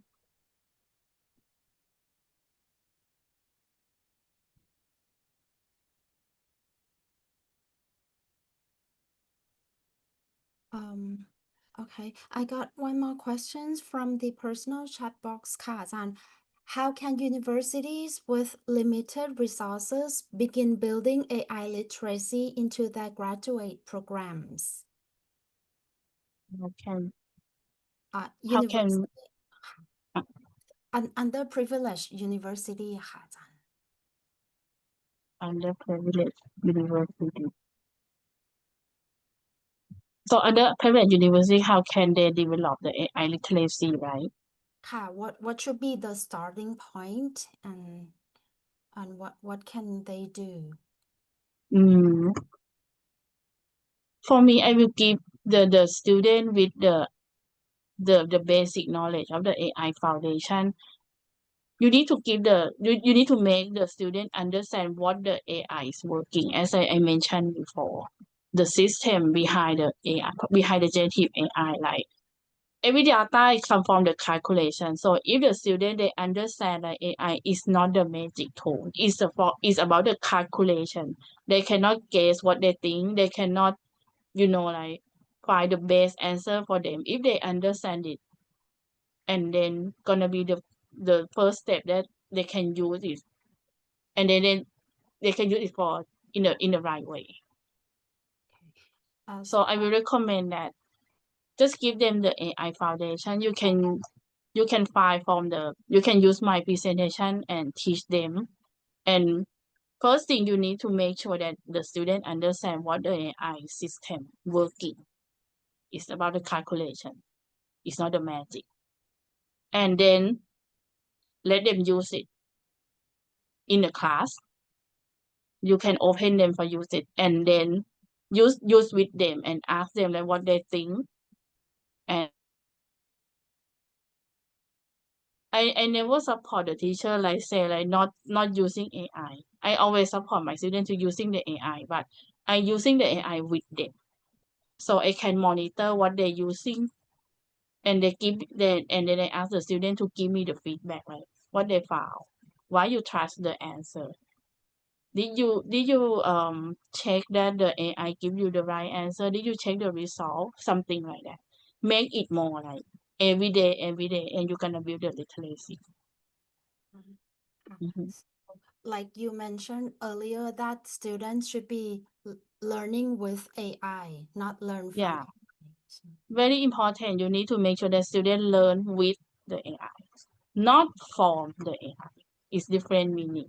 Form the AI is mean you touch everything that they say. But if you're learning with the AI help you to translate. AI help you to summarize. And you need to check with them, with the AI that you summarize the did you do it right? You summarize the core concept of that article. Are you sure? You can ask the AI, go back to the paper and ask them again. If you summarize this concept, where is this concept come from? Which page? What page in the article? That is a learning with the AI.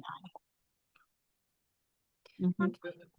Another question is, in your view, what core AI competencies should all graduate students, regardless of disciplines, develop? Core competency for the graduate student. Regardless of discipline, develop.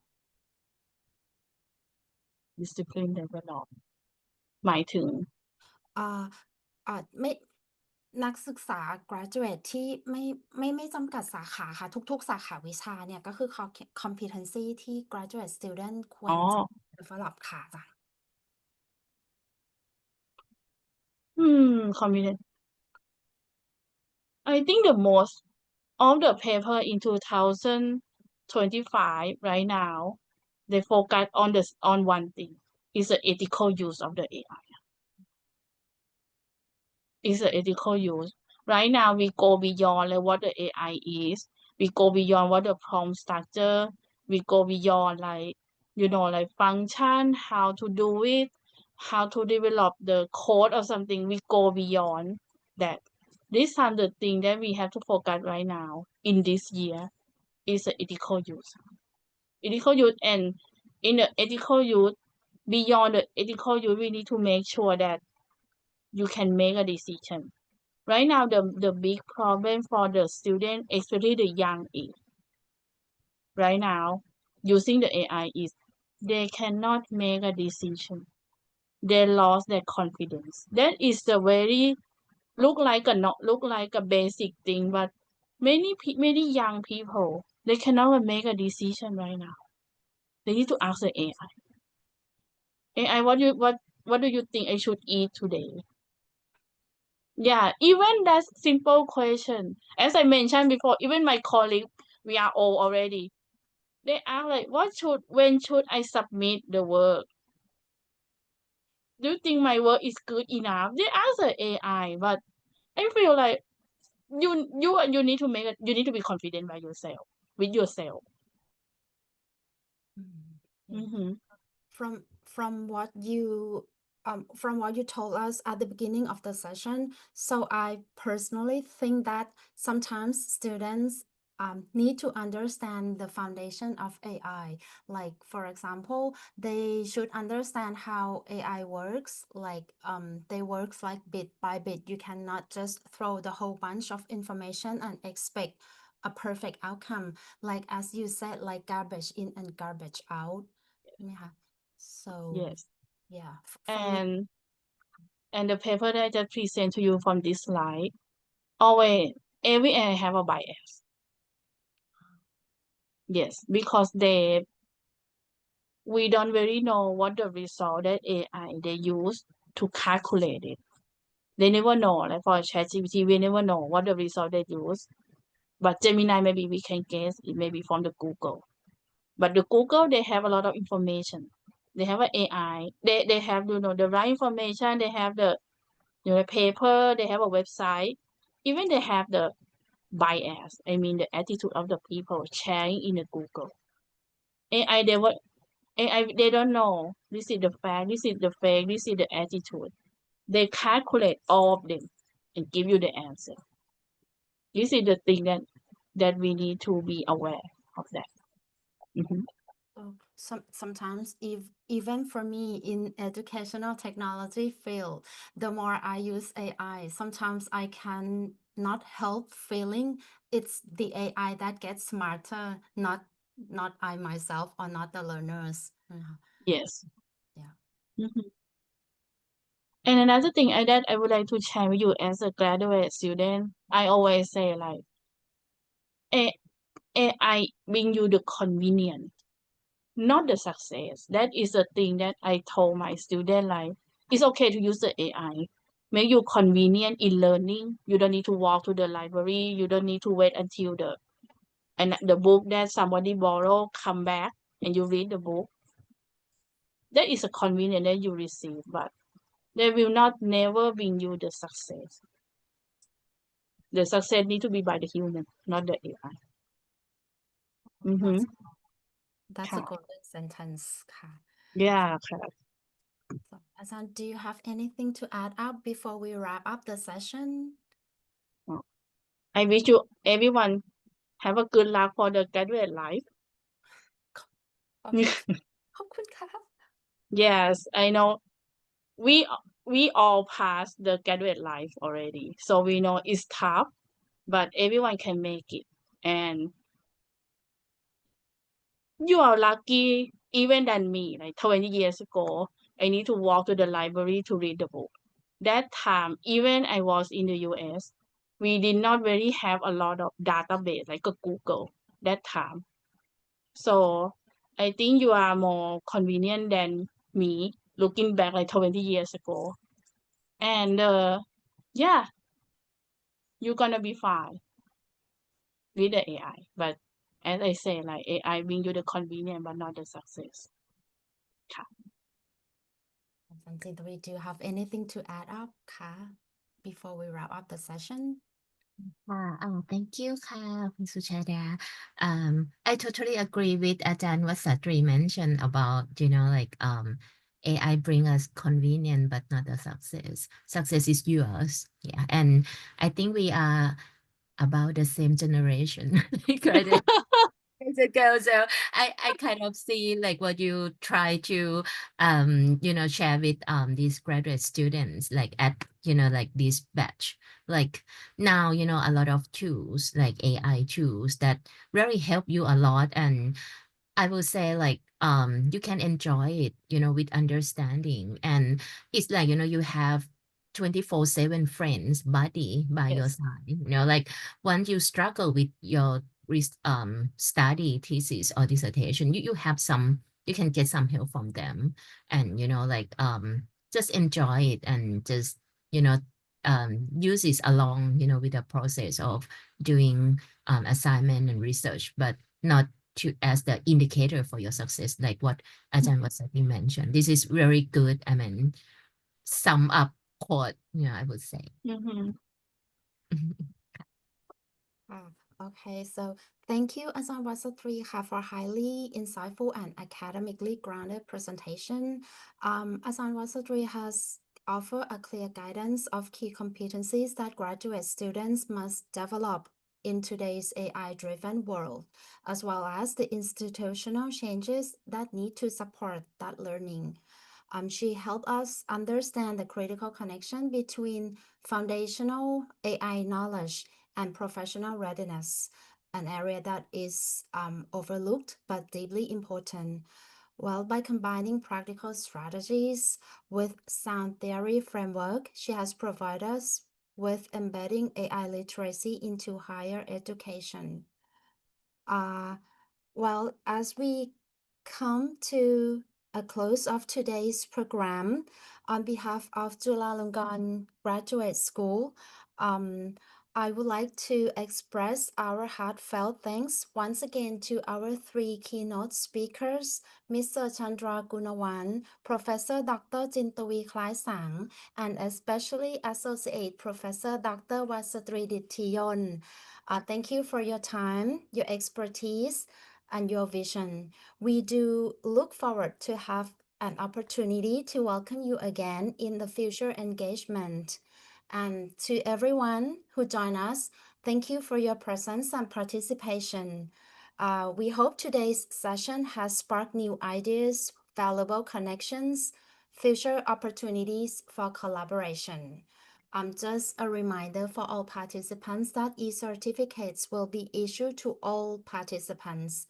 And as a reminder, as Ajahn Savitri mentioned earlier, 100 selected attendees will be invited to sit the AI for Good certification exam provided by Meta Singapore free of charge. On behalf of the organizing team, thank you once again for being the part of this academic exchange. Please stay connected. We look forward to welcoming you to more exciting events and academic activities in the near future. Take care and have a great day. ขอบคุณค่ะ thank you ขอบคุณอาจารย์ต่ายอาจารย์วสันต์ตรีวาฒน์นะคะ ขอบคุณค่ะ ขอบคุณค่ะ thank you ข very อบคุณ much ค่ะ ค่ะ เชิญ ขอบ ค่ะ คุณ อาจารย์ต่ายค่ะน้ำหวานสวัสดี ขอบ ค่ะ คุณค่ะ ขอบคุณค่ะ ขอบคุณค่ะ thank you ค่ะ ขอบคุณค่ะ